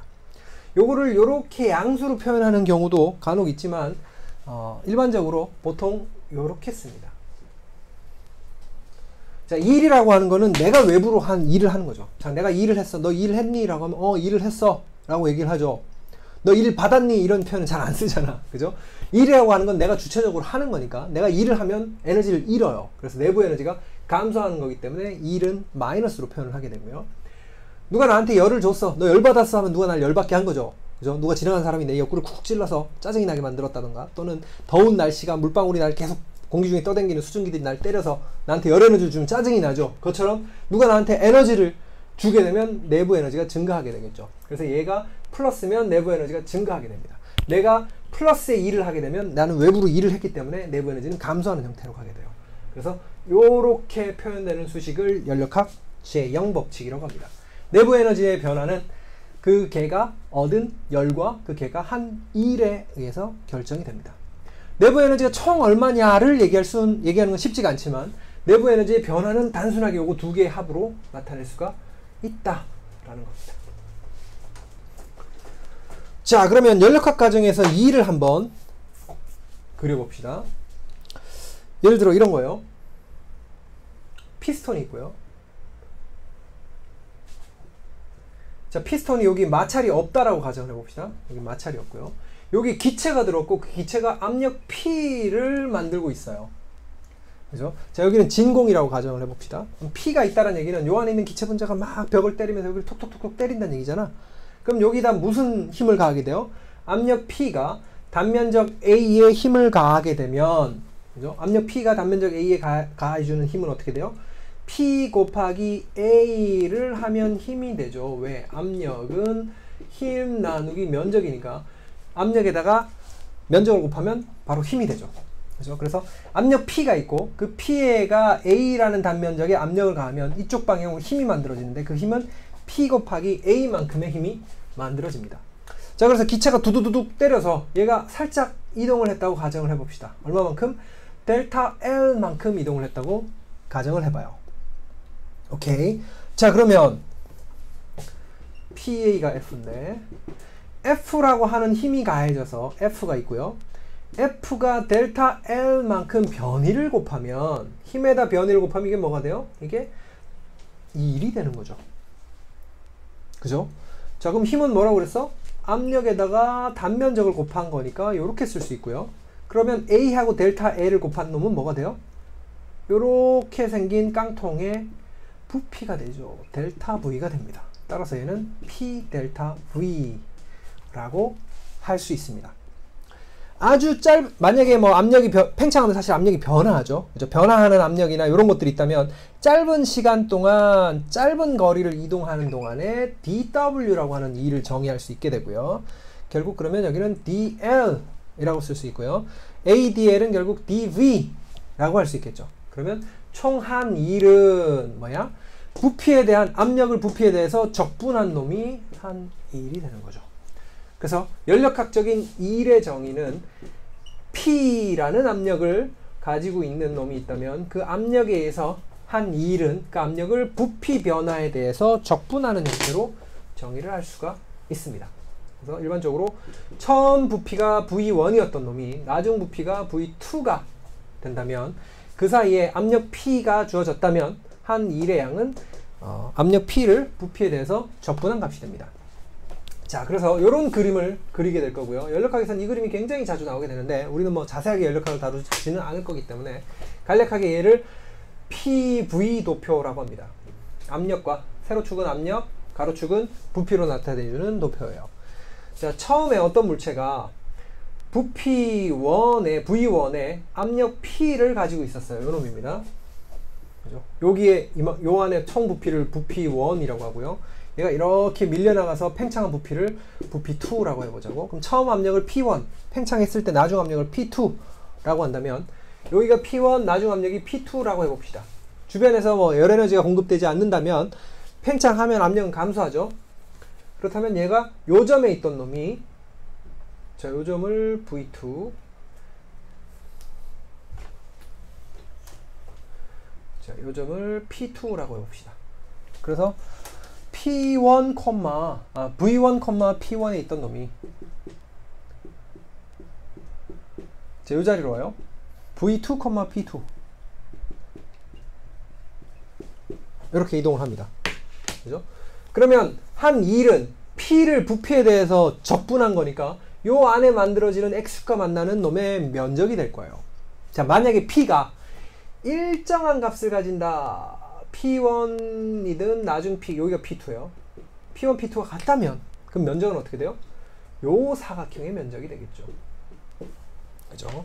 또는 P가 일정하게 감소한다. 예를 들어 이렇게 감소해요. 어떻게 돼요? 그럼 요만큼이 한 일이 되겠죠. 그죠? 일반적으로는 P가 요런 식으로 감소합니다. 보통 등원 가정 T 값을 일정하게 놓고 등원 가정을 따진다면, 왜 PV는 nRT니까 기체 개수 변하지 않고 온도가 일정하다면 P가 증가하면 V는 감소하잖아.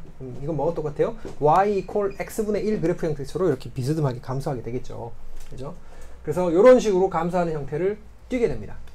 자, 그래서 P1, V1, P1의 위치에 있던 그 상태에 있었던 기체가 V2, P2로 바뀌게 되면 결국 상태의 변화가, 압력과 부피가 모두 변한 상태의 변화가 발생을 하게 되죠. 이 과정에서 연력학적인 일은 이렇게 한 적분으로 정의가 가능합니다. 자, 그러면 여러분들이 자동차 엔진을 생각해봐요. 자동차 엔진이 이렇게 위아래로 붕붕붕붕 움직입니다. 그러면 계속 부피가 변화하죠. 그죠? 부피 변화하게 되고요. 그 다음에 가솔린이 들어오고 점화가 되면 여기서 빵 하고 기체가, 이 연소가 발생을 하니까 압력도 변화하게 되죠. 팽창하면서 배기가스가 쭉 빠져나가게 되면 압력이 뚝 떨어지겠죠.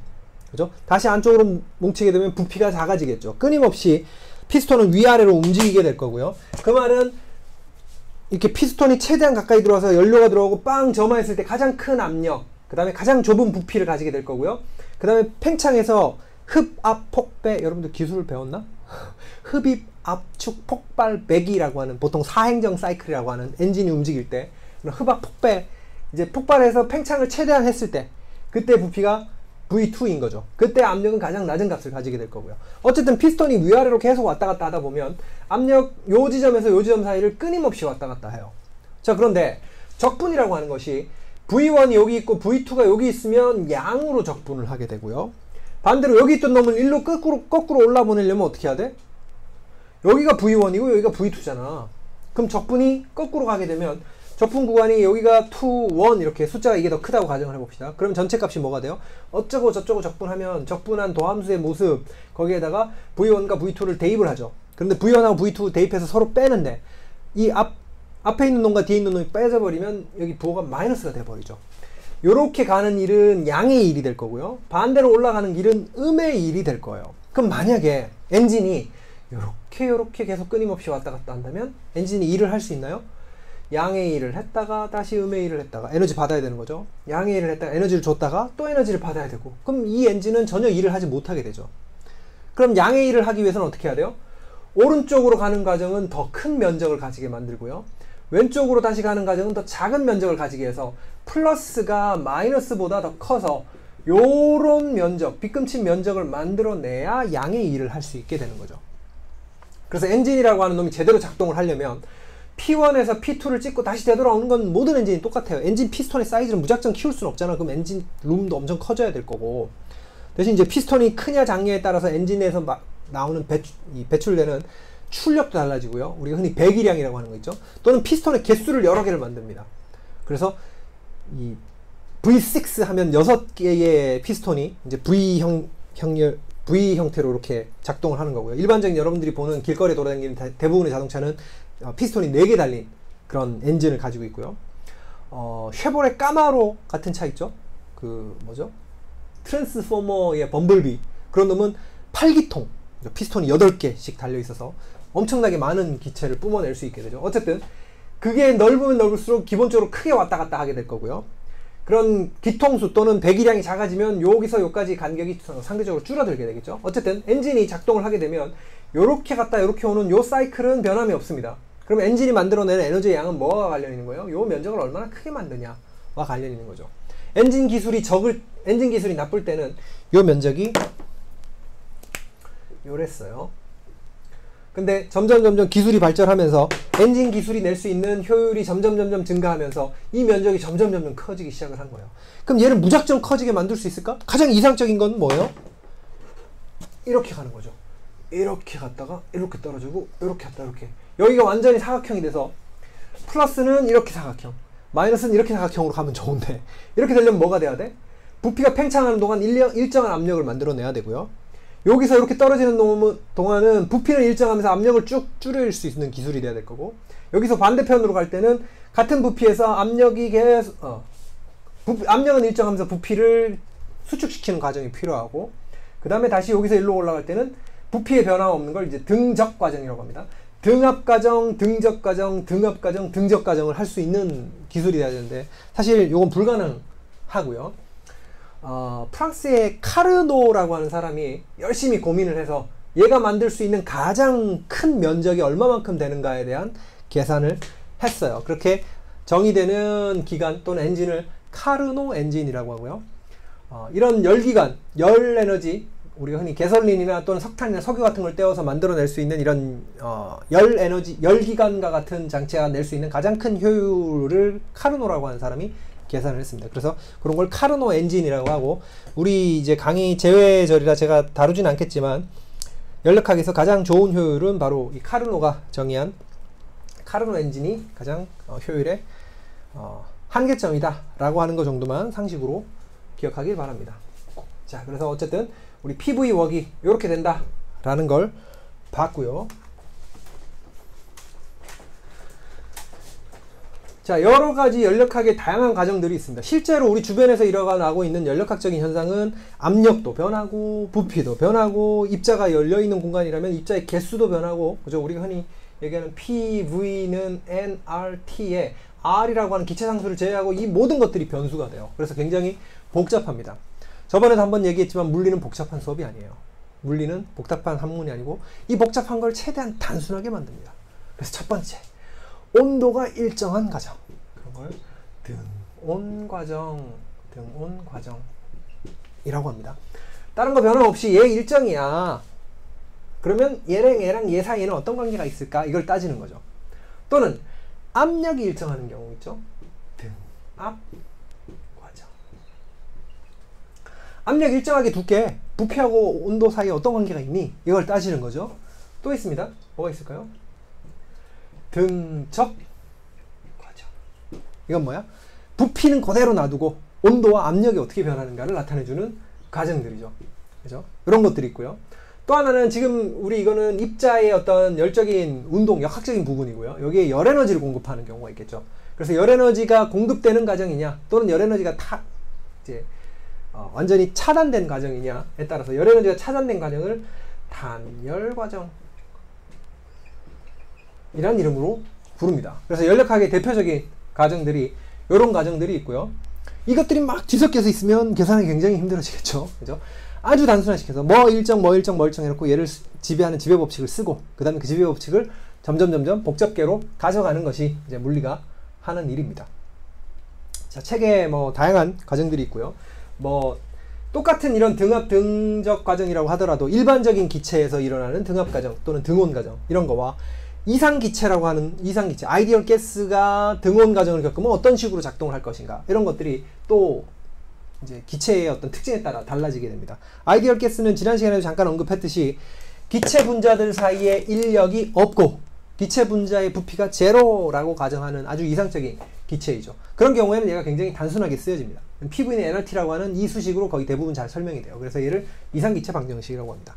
하지만 실제로는 기체 분자는 사이즈를 가지고 있어요. 서로 충돌을 하고요. 가까이 다가가서 다 이렇게 근접하게 되면 서로 밀어내는 청력이 작동하고, 적당한 거리에선 인력이 작동하는 아주 그런 복잡한 특징을 띠게 됩니다. 그래서 기체 분자의 크기와 그 다음에 기체 분자들 사이에 작용하는 인력을 고려해서 이 수식을 조금 더 실제 기체에 가깝게 만든 게 반데르발스라는 사람이 만들었어요. 그래서 이제 반데르발스 상태 방정식 그런 식으로 부르게 되고요. 사실 그것도 얘보다는 실제 기체에 가깝지만 걔도 역시나 이제 실제 기체와 정확하게 같지는 않습니다. 그래서 실제 기체를 정확하게 묘사를 하려면 기체의 상태 방정식이라고 하는 폴리노미얼, 다양식 형태로 나타나는 식을 풀어야 돼요. 그래서 개수가 어떻게 되냐, 차수가 어떻게 되냐, 뭐 팩토리얼이 분명 이런 걸 이제 따지는 그런 영역이 이제 실제로 연력학의 기본적인 영역들이 됩니다. 우리는 이상기체 정도 생각을 하고 넘어갈 거고요. 이 다양한 과정들을 사실 하나하나 배우는 게 전에 일반 물리에서 많이 했던 부분인데 지금은 많이 제외가 됐어요. 그래서 기본적인 부분은 여러분들 그냥 참고로 한번 읽어보도록 하고요. 그 다음에 지금 이 수업이 대면 형태로 진지하게 좀 진행된 부분보다는 이런 비대면 형태로 진행되다 보니까 제가 학생들이 이 수업을 듣는 여러분들이 얼마나 집중해서 이 수업을 들었는지도 좀 가늠하기도 힘들고요. 그 다음에 학생들의 어떤 학업 성취도 또는 집중도 또는 이 수업에서부터 얼마만큼 여러분들이 관심 있게 또는 더 열심히 수업을 들었는지를 좀 가늠하기가 힘들죠. 그래서 물리학과나 또는 이제 충북대 전체적인 어떤 흐름이 이번 학기에는 학점을 조금 최대한 조금 제너러스하게 주는 쪽으로 결론이 나고 있어요. 그래서 문제도 조금 쉽게 나갈 거고요. 여러분들이 직접 저와 아이 컨택을 하고 붙어서 질문하고 답변을 얻고 이런 식으로 진행된 게 아니라 거의 혼자 독학의 형태로 진행됐기 때문에 그렇게 진행하는 게 합리적이라는 생각을 가지고 있어서 조금 수업도 더 요거보다 더 깊이 있게 들어가진 않고 최대한 쉽게 나간다는 의미에서 이놈들을 다 자세히 다루지는 않겠습니다. 한 가지만 간단하게 본다면 요 정도? 왜냐면 이 수식이 훨씬 단순해지거든. 자, 등압 과정이면 어떻게 돼요? P가 일정하니까 이렇게 되죠. 그죠? 그럼 dv 적분하면 얘는 뭐가 돼요? pv 웍이 되는 거죠. 그런 경우가 아까 뭐였어? 옆으로 이렇게 이동하는 경우. 이게 등압 과정입니다. P 값이 일정하게 가는 거니까 등압 과정이 되는 거죠.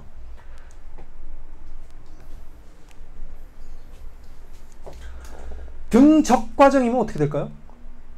등적 과정이란 뜻은 뭐야? 델타 V가 델타 W가 P 곱하기 델타 V인데 등적이란 말은 뭐죠? 얘가 0이란 얘기죠. 등적도 간단하게 얘기할 수 있겠네요. 얘가 0이란 뜻은 무슨 뜻이야? 1이 없다란 얘기예요. 1이 없다란 얘기는 얘가 0이니까 그럼 델타 U는 뭐에만 의존해요? Q에만 의존을 하게 되겠죠. 단열 과정은 어떻게 될까요? 다 하겠네 이러다가 결국 단열 과정은 단열이란 말은 Q가 들어오고 나오는 Q가 없다란 얘기잖아. 그런 경우엔 뭐가 돼요? 얘는 W만 되겠죠. 단열 과정에서는 한 일의 양이 내부 에너지의 변화로 나타나게 되겠죠. 등온 과정은 사실 뭐 자유팽창, 이상기체 팽창, 뭐 압력이 있는 곳에서 팽창 이런 것들이 이제 책에 우리 그림에도 나와 있지만 한번 참고로 읽어보세요. 별로 어려운 개념은 아닙니다. 자, 그래서 연력학 제1법칙은 요 정도 하고 넘어가겠습니다. 문제 하나만 풀어볼까요? 보기 얼마? 19.3? 우리 예제도 그거 하나만 나와 있더라고 강의 노트에. 오케이, 19.3만 하나 봅시다. PA에서 PAVA에서 PBVB로 갔다가 다시 이렇게 되돌아오는 이런 순환 과정, 그죠? 이런 순환 과정을 사이클릭 프로세스라고 하죠. 이런 순환 과정을 겪고 있는 개가 있어요. 자, 이때 여기가 A점, 여기가 B점입니다. 그래서 A점에서 B점으로 요렇게 갔다가 B점에서 A점으로 요렇게 왔어요. 자, 그럼 우리 색깔로 한번 잠깐 언급을 해보면 이렇게 가는 게 양의 일이라고 했는데 양의 일은 파란색 B금이고요. 음의 일은 뭐야? 반대로 가는 걸 음의 일이라고 했잖아. 음의 일은 빨간색 B금입니다. 그죠? 그럼 실제로 한 일은 뭐야? 요거에서 요걸 뺀 거니까 요만큼이 한 일인데 양의 일보다 음의 일이 면적이 더 크죠. 빨간색 B금의 면적이 파란색 B금의 면적이 크니까 실제로 한 일은 마이너스의 2를 하게 됩니다. 그래서 한 일이 마이너스 2를 하게 되는데 한 일이 얼마냐? 500줄의 음의 2를 했다. 일이 왜 음인가? 방금 설명했죠. 양수, 음수. 그렇죠? 음수가 더 큰 면적을 가지니까 일이 음이 되는 경우죠. 내부 에너지의 변화와 과정 중 가해진 열량을 구하시오. 내부 에너지의 변화는 이죠. 저기죠. 순환 과정이죠. 사이클릭이니까 처음 상태, 여기서 이렇게 갔다 다시 되돌아왔습니다. 그 말은 요 값이 0이란 뜻이에요. 처음 상태, 처음 압력, 처음 부피를 가지고 있던 놈이 어떤 과정을 거쳤다 다시 되돌아왔습니다. 그러면 일도 하고 열 에너지도 주고 하겠지만 어쨌든 제자리로 왔기 때문에 내부 에너지의 변화는 제로가 돼요. 원래 상태로 되돌아오는 거죠. 그렇다는 얘기는 얘가 0이 될 거고요. 이놈이 플러스 500주, 마이너스 500줄이라면 여기가 플러스가 될 테니까 Q 값은 마이너스 500줄이 돼야 됩니다. 그래서 외부에서 내부로 일을 해서 내부 에너지가 증가한 만큼 바깥으로 Q 열 에너지를 뿜어내야지만 이 상태가 계속 유지가 되는 거죠. 그래서 순환 과정이므로 이렇게 얘기할 수 있습니다. 일이 음수인 이유는 외부로 한 양의 일보다 음의 일이 더 크기 때문에, 그렇죠? 면적이 더 크기 때문에 일은 음수가 될 거고요. 원래 위치로 되돌아오는 걸 이제 순환 과정이라고 내가 얘기를 안 했나요? 처음 상태에 있던 놈이 어떤 상태로 갔다, 아까 엔진 할 때 잠깐 언급을 했죠. 다른 상태로 갔다 원래 제자리로, 원래 상태로 되돌아옵니다. 자, 이런 경우 순환 과정에서는 내부 에너지의 변화가 없어요. 원래 상태로 되돌아왔기 때문에. 그죠? 그래서 내부 에너지를 어떻게 줬든 얻었든 Q가 있든 W가 있든 다시 원래 위치로 되돌아오면 자신의 원래 내부 에너지로 되돌아온다는 얘기죠. 그래서 델타 U가 0이기 때문에 Q-W가 0이 돼야 되고, W가 마이너스 500이면 Q도 마이너스 500이어야 0이 되는 거죠. 자, 그래서 이게 19.3번 문제입니다. 자, 마지막으로 20점, 챕터 20장을 봅시다. 자, 챕터 20은 연력학 제2법칙이라고 불리는 챕터인데, 사실 물리를 공부하지 않은 친구이더라도 연력학 제2법칙은 한 번쯤은 들어봤을 거예요. 연력학에서 가장 유명한 법칙이죠. 가장 유명한 법칙인데, 흔히 엔트로피 증가의 법칙이라고 불립니다. 우리 주변에서 어떤 현상이 일어나면 그 현상은 다시 원래 현상으로 되돌릴 수가 있는 경우가 간혹 있습니다. 예를 들어 이런 거죠. 여기에다가 지금 책상이 평평한 책상인데 거기다 무거운 물체를 올려놔요. 그러면 이렇게 아래쪽으로 휘어지겠죠. 그 무거운 물체를 제거하면 다시 원위치로 되돌아오죠. 이런 거를 리버스블한, 리버스가 가능한, 다시 원래 위치로 되돌아갈 수 있는 그런 과정을 가역적이다 라는 표현을 씁니다. 그런데 하나의 에너지로 변했다가 다시 원래 에너지로 되돌아오지 못하는 경우가 있어요. 그런 걸 비가역적이라는 표현을 쓰죠. irreversible이라고 불러요. reversible, irreversible. 그죠? 비가역적, 되돌아갈 수 없는. 여러분들 얼음 위에 스케이트를 타면, 얼음은 매끄러운데 어떻게 스케이트 날은 옆으로 미끄러지지 않죠? 앞으로는 잘 미끄러지는데 옆으로는 미끄러지지 않을까요? 스케이트 날이 여기 이렇게 딱 쓰게 되면 어떤 일이 발생을 하냐면, 위에서 아래로 이 사람의 체중이 있으니까 위에서 아래로 누르죠. 얼음은 우리가 알고 있듯이 특정 온도에서 얼음의 모습은 고체 상태를 유지를 하고 있습니다. 근데 그거는 압력이 상온일 때 그렇게 되는 거고요. 압력이 증가하면 얼음의 상태가 고체에서 액체로 변할 수가 있어요. 자, 우리가 PV 도표와 유사하게 압력대 온도 도표를 그릴 수가 있어요. 그러면 이런 형태의 도표가 나옵니다. 그죠? 여기는 기체, 여기는 고체, 여기는 액체예요. 그죠? 그래서 기본적으로 우리가 흔히 얘기하는 상온에서는 고체 상태, 그 다음에 액체 상태, 기체 상태, 이런 것들이 그대로 유지가 됩니다. 자, 그런데 고체 상태에 있는 얼음이 온도가 여기입니다. 그럼 고체 상태에 있어야 되잖아, 상온에서. 그런데 위에서 아래로 압력을 꽉 누르면 온도 변화 없이 압력 증가 때문에 얘가 어디로 가냐면 액체 상태로 넘어가 버립니다. 요 점을 이제 삼중점이라고 부르죠. 또 자세하게는 또 한참 얘기를 떠들어야 되니까 자세하게 얘기는 하진 않을 거고요. 온도 대 압력 그래프를 그리면 요런 삼중점이 나오게 됩니다. 더 정확하게 그리면 좀 다르게 보이겠지만 대충 한 이런 식으로 생겼습니다. 거기에 우리 흔히 1기압이라고 하는 온도, 1기압이라고 하는 압력, 또는 뭐 흔히 대기압이라고 하는 압력 하에서는 고체, 온도가 낮으면 고체 상태에 있던 놈이 점점점 온도가 올라가면 액체가 됐다가 더 온도가 올라가면 기체로 바뀌는 요런 형태를 띠게 돼요. 그런데 여기에 있는 얼음이 고체입니다. 압력을 가하게 되면 위로 올라가죠. 압력이 증가하니까. 그러다 보면 요 라인, 액체와 고체의 경계인 라인을 넘어서게 돼요. 그러면 고체가 액체로 바뀝니다. 마찬가지 현상이 어디서 일어나냐면 여기서 일어나요. 스케이트 날 위에 딱 쓰게 되면 스케이트 날 때문에 위에서 아래로 누르는 힘이 증가하니까 압력이 증가하죠. 그래서 여기 스케이트 날 아래에 얼음이 녹습니다.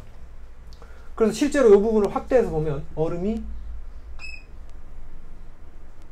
이렇게 되는 거예요. 그래서 이 스케이트 날이 얼음이라고 하는 매끄러운 면에 있음에도 불구하고 안 넘어가요. 옆으로. 그죠? 요 라인 안에 딱 갇혀버립니다. 대신 그럼 스케이트를 딱, 그럼 여기는 뭐가 어떻게 되는 거예요? 물이 이렇게 채워져 있는 거죠. 스케이트 날이 위에서 짓눌렀으니까. 대신 스케이트 날이 싹 사라지면 어떻게 되냐? 요 모습이 다시 플랫하게 변해버립니다. 물론 약간의 굴곡은 남아있겠죠. 압력이 사라지면 올라갔던 압력이 밑으로 떨어지게 되면 다시 액체에 있던 상태에 있던 물체가 물이 다시 고체로 바뀌게 됩니다. 요런 게 국소적인 영역에서 가역적으로 일어나는 현상입니다. 그죠? 여기도 뭐 재미있는 얘기들이 많은데 더 자세하게는 하기 힘들고, 자, 이런 식으로 어떤 우리 주변에서 일어나는 현상들은 가역적이냐 비가역적이냐 이런 특징들을 띱니다. 그럼 비가역적인 경우, 뭐 예를 들어 여기다가 펜들을 이렇게 여기다 펜들을 이렇게 쫙 세워놔요. 테이블 위에다가. 그런 다음에 테이블을 툭툭 치면 펜들이 후루룩 하고 쓰러지죠. 그죠? 그럼 얘를 계속 두드려봐. 그럼 다시 언젠가 펜들이 짝짝짝짝짝짝짝짝 다시 쓰는 일이 발생을 하나? 그런 일은 안 일어나죠. 그죠? 이 현상은 가역적이지 못해요. 비가역적입니다. 이런 펜이 쓰러지는 현상. 그죠? 이 현상들을 어떻게 설명을 할 것인가?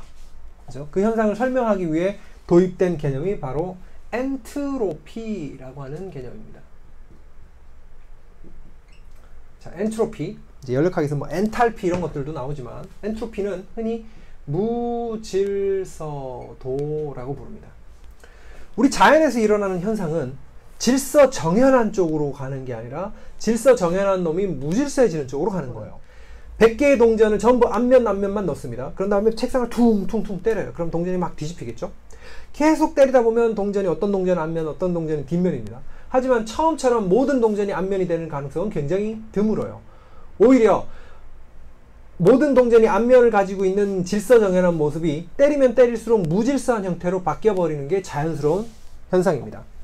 자, 어떤 열에너지가 높은 데서 낮은 곳으로 이동을 한다. 온도가 높은 곳에서 낮은 곳으로 열에너지가 이동을 하죠. 하지만 온도가 낮은 곳에서 높은 곳으로 열에너지가 이동을 하지 않는, 즉 어떤 에너지가 한 에너지로 전환되는 현상은 에너지 보존 법칙만 만족하면 아무 문제가 없습니다.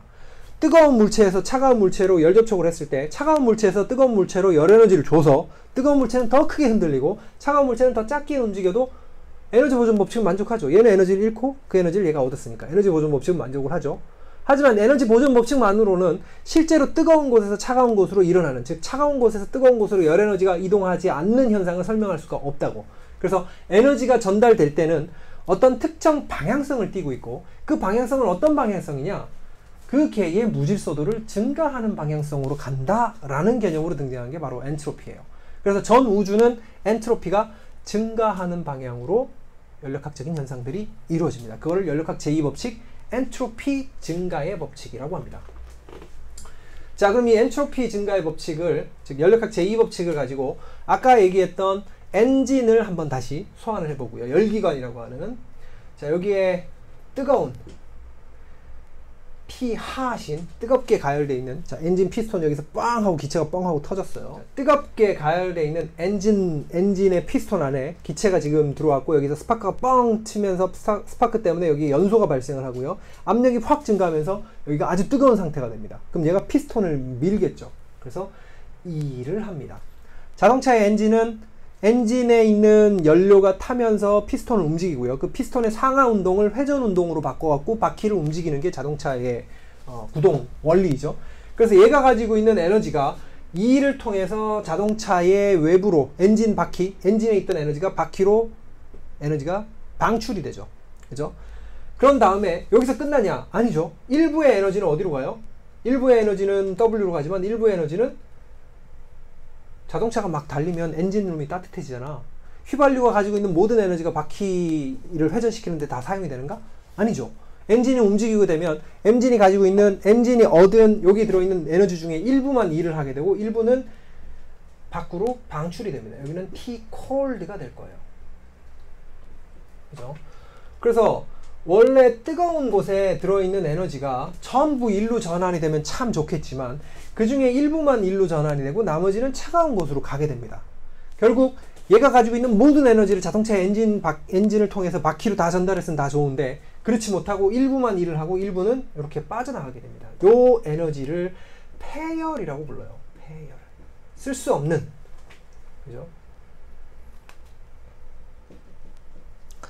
폐열이라고 부르게 됩니다. 그러면 우리가 흔히 이제 efficiency라고 하는 거 있죠. 효율. 어떤 엔진이 아주 효율이 좋아. 연비가 좋아. 이런 얘기를 할 때는 그 연비를 efficiency E라고 하는데 E는 어떻게 정의가 되냐면 내가 공급한 총 에너지 중에 Q핫이라고 합시다. 얘가 Q핫을 가지고 있었어요. Q핫 중에 1로 변환되는 양이 얼마인가를 QH라고 할 수 있습니다. 만약에 여기서 Q핫이 나와서 그 중에 일부가 W로 가고요. 그 중에 나머지가 Q 콜드로 차가운 곳으로 가버렸다. 그죠? 폐열이 Q 콜드만큼 갔다. 그러면 W는 뭐라고 쓸 수 있어요?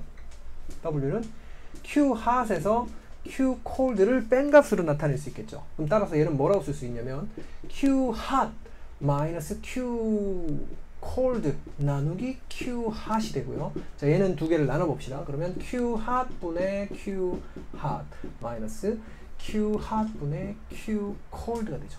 따라서 얘는 1이니까 1 마이너스 Q 핫 분의 Q 콜드라는 형태로 나타낼 수 있습니다. 자, 일반적으로 우리가 자세히 다루진 않았지만 이상기체의 경우에 이제 열에너지는 결국 온도를 나타내요. 얘가 온도가 높으면 Q 핫도 클 거고요. 온도가 낮으면 Q 콜드도 작습니다. 그래서 온도와 열에너지, 주게 되는 열에너지는 서로 비례하는 특징을 띠게 되고요. 따라서 간략하게 얘는 다시 쓰면 1-T 콜드분의 T 핫 분의 T 콜드라고 할 수 있습니다.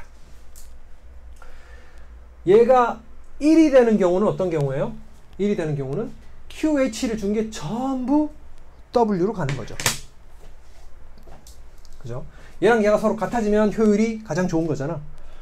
얘보다 얘가 더 커지면 그건 말이 안 되죠. 에너지 보존 법칙에 위배되잖아. 그죠? 내가 준 에너지 중에 얼마만큼 일을 하느냐에 이제 이 엔진의 효율이 달려 있게 되고요.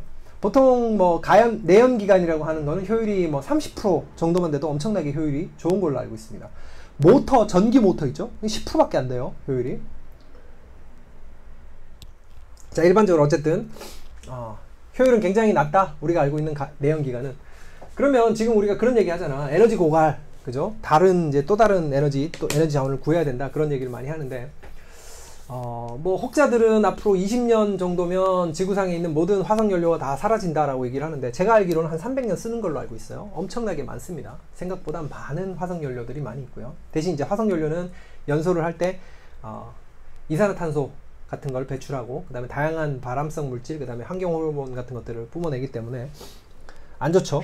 그죠?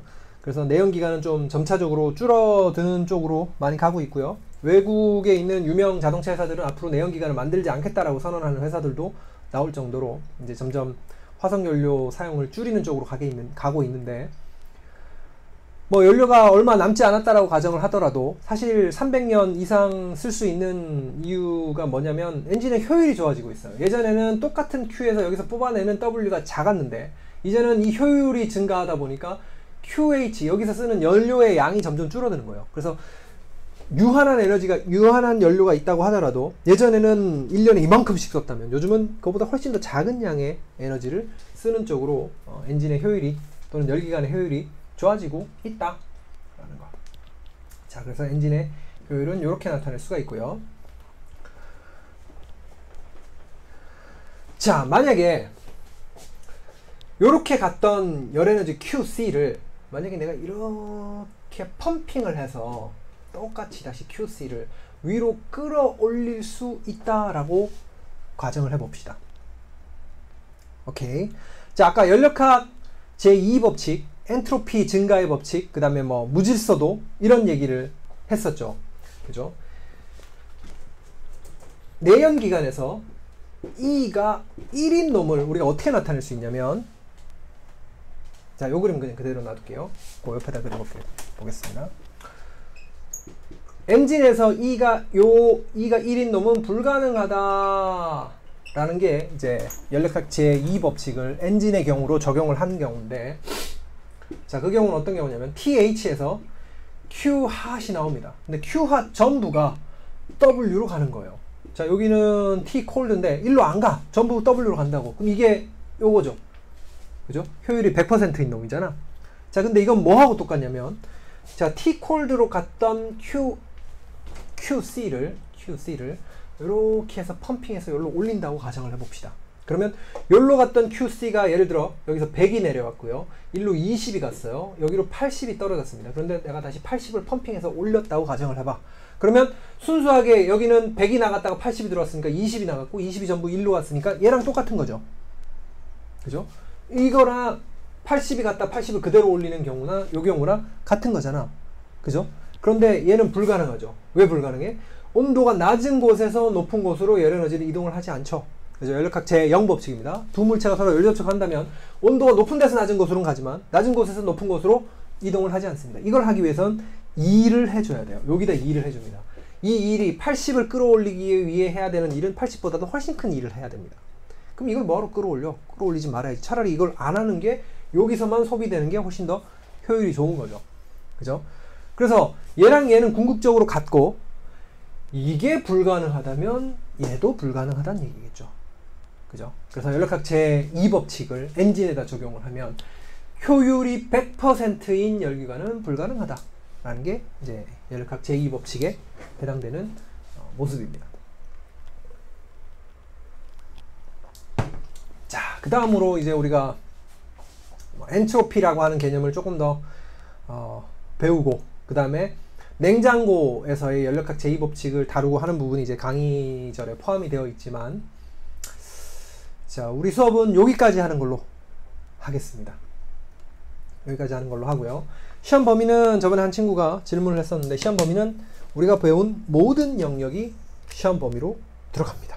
자, 그러면 보통 우리가 시험을 3번에 나눠 보기 때문에 그 영역을 다 커버하는 게 그렇게 힘든 일이 아니었는데, 우리가 시험을 한 번만 보잖아. 그래서 한 번만 보는 시험에서 이 모든 챕터, 못해도 한 15개 정도의 챕터가 되죠. 이 챕터를 다 이제 다루는 게 사실 쉽지가 않습니다. 그래서 시험 문제는 어떻게 나갈 거냐면, 한 40% 정도는 객관식 문제를 내도록 하겠습니다. 제가 수업을 했던 것들 중에 이제 이론식, 이제 풀이형 문제들이 이제 60%, 50% 이상 60%에 가깝게 출제가 될 거고요. 나머지 40%는 객관식 문제 형태로 진행이 되게 할 겁니다. 그래서 기본적으로 계산형 문제는 한 5문제 정도 출제가 될 겁니다. 5문제에서 6문제 정도. 그래서 여러 챕터 중에 나름 제일 이제 이 1학기 수업에서 제일 중요한 영역이라고 할 수 있는 문제가 5개, 6개 계산형 문제가 나오게 될 거고요. 그럼 나머지 챕터들은 아예 다루지 않냐? 객관식 문제에서 다룰 겁니다. 객관식 문제에서 여러 다양한 챕터들에 있는 내용들을 최소한 한 챕터에 한 가지가 이상이 언급이 될 수 있게 객관식 문제를 출제를 할 겁니다. 그렇게 해서 여러분들도 최대한 좀 쉽게, 난이도도 좀 쉽게, 그 다음에 평가도 대체로 좀 잘 후하게 갈 수 있는 쪽으로 시험 문제를 내는 걸로 이제 물리과 내부 쪽이나 또는 학교에서도 이제 권장을 하고 있습니다. 그래서 그렇게 진행을 할 거다. 그래서 시험 문제는 주관식 한 60, 객관식 40, 그 정도 비율, 아니면 5대5 정도 비율로, 아직 문제를 내진 않았습니다. 지금 객관식 문제는 사실 내는 게 쉽지가 않죠. 그래서 평가는 되게 채점하는 건 쉬운데 문제 내는 게 쉽지 않은 게 객관식이죠. 주관식이야 그냥 숫자 던져주고 계산해 이러면 땡이지만, 객관식은 여러 가지 상황들을 고려를 해야 돼요. 변별력을 가지게 객관식 문제를 내는 게 사실 쉽지가 않습니다. 객관식 문제가 얼마나 될지는 제가 정확하게 얘기를 못하지만 최대한 40% 이상이 되게 문제를 내도록 노력을 하겠습니다. 자, 한 학기 동안 고생이 많았고요. 안타깝게도 이렇게 우리 얼굴 한번 못 보고, 여러분들은 제 얼굴을 많이 봤죠. 그죠? 이 무지막지한 얼굴을 여러분들 많이 봤는데 저는 여러분들 얼굴 한 번도 보지는 못했어요. 그래서 솔직히 첫 시간에는 진짜 어색했는데 혼자 떠드는 게 어느 순간 이게 익숙해져서 혼자 썰렁한 농담도 막 하게 되고 앞에 아무도 없는데 이렇게 혼자 농담하는 게 사실 어떻게 보면 누가 옆에서 보고 있으면 정신병자가 아닐까 이렇게 생각할 수도 있는데 어느 순간 이게 익숙해져 버린 놀라운 경험을 하고 있습니다. 안타깝게도 여러분들 얼굴을 한 번도 보여주지 못했죠. 우리 시험날 얼굴 한번 보는 걸로 물론 마스크를 쓰고 있기 때문에 눈밖에 못 보겠지만 자, 그래도 여러분들하고 제가 인연이죠. 이렇게 한번 만난 게 그죠? 그래서 스승과 제자로 한번 만났으니까 한 번쯤은 인사를 할 수 있게 한번 보도록 그나마 다행히 이제 시험이 이제 대면 형태로 진행이 되는 거죠. 자, 고생 많았고요. 시험은 7월 1일 시험을 보도록 할 거고요. 언급한 대로 그렇게 시험 문제가 나갈 것이다. 그리고 전체 성적은 처음에 얘기한 것처럼 실험이 30, 그 다음에 이론이 70 정도. 그 이론 70 중에는 시험이 차지하는 비중이 이제 꽤 커졌죠. 원래는 3번 보면 20, 20, 20 이렇게 비중이 갔던 건데 시험 한 번이기 때문에 조금 좀 시험의 비중이 크다라는 거 잘 기억을 하고요. 여러분들이 수업을 빠뜨린 친구들이 조금 있어요. 제가 이제 체크를 하고 초기에는 이제 연락도 하고 그랬는데 어느 순간 제가 좀 게을러져 갖고 그런 걸 잘 챙기지 못했던 것 같아요. 그래서 어쨌든 출석, 시험 그래도 가장 큰 영향을 주는 건 시험과 그 다음에 여러분들 보고서 그렇죠? 보고서 제출한 거 그런 것들이 전체 성적에 영향을 줄 거다. 그리고 아마 전체 평점은 C+ 이상 가게 될 거예요. 원래 기본적으로 전체 평점이 C를 못 넘게 되어 있는데 아마 B0 정도 평점이 나갈 수 있게 이번 학사는 진행이 될 걸로 알고 있습니다. 그래서 여러분들 성적에 대해서는 너무 크게 걱정을 하지 않아도 될 것 같습니다. 자, 한 학기 동안 고생이 많았고요. 다음에 또 운이 나쁘다면 또 만나는 날이 올 수도 있겠죠. 저는 여러분들 모르지만 여러분들이 저를 본다면 한 번쯤 간단하게 인사를 한다면 제가 반갑게 인사를 받아주겠습니다. 자, 고생 많았고요.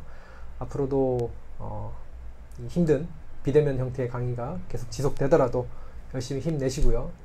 이 수업이 1학년 수업인데 1학년들이 이제 대학의 어떤 낭만과 즐거움을 느끼지 못한다는 게 참 안타까운 것 같습니다. 빨리 코로나 사태가 종식이 돼서 여러분들도 즐거운 대학 생활을 할 수 있기를 기원을 해보도록 하겠습니다. 자, 고생 많았습니다.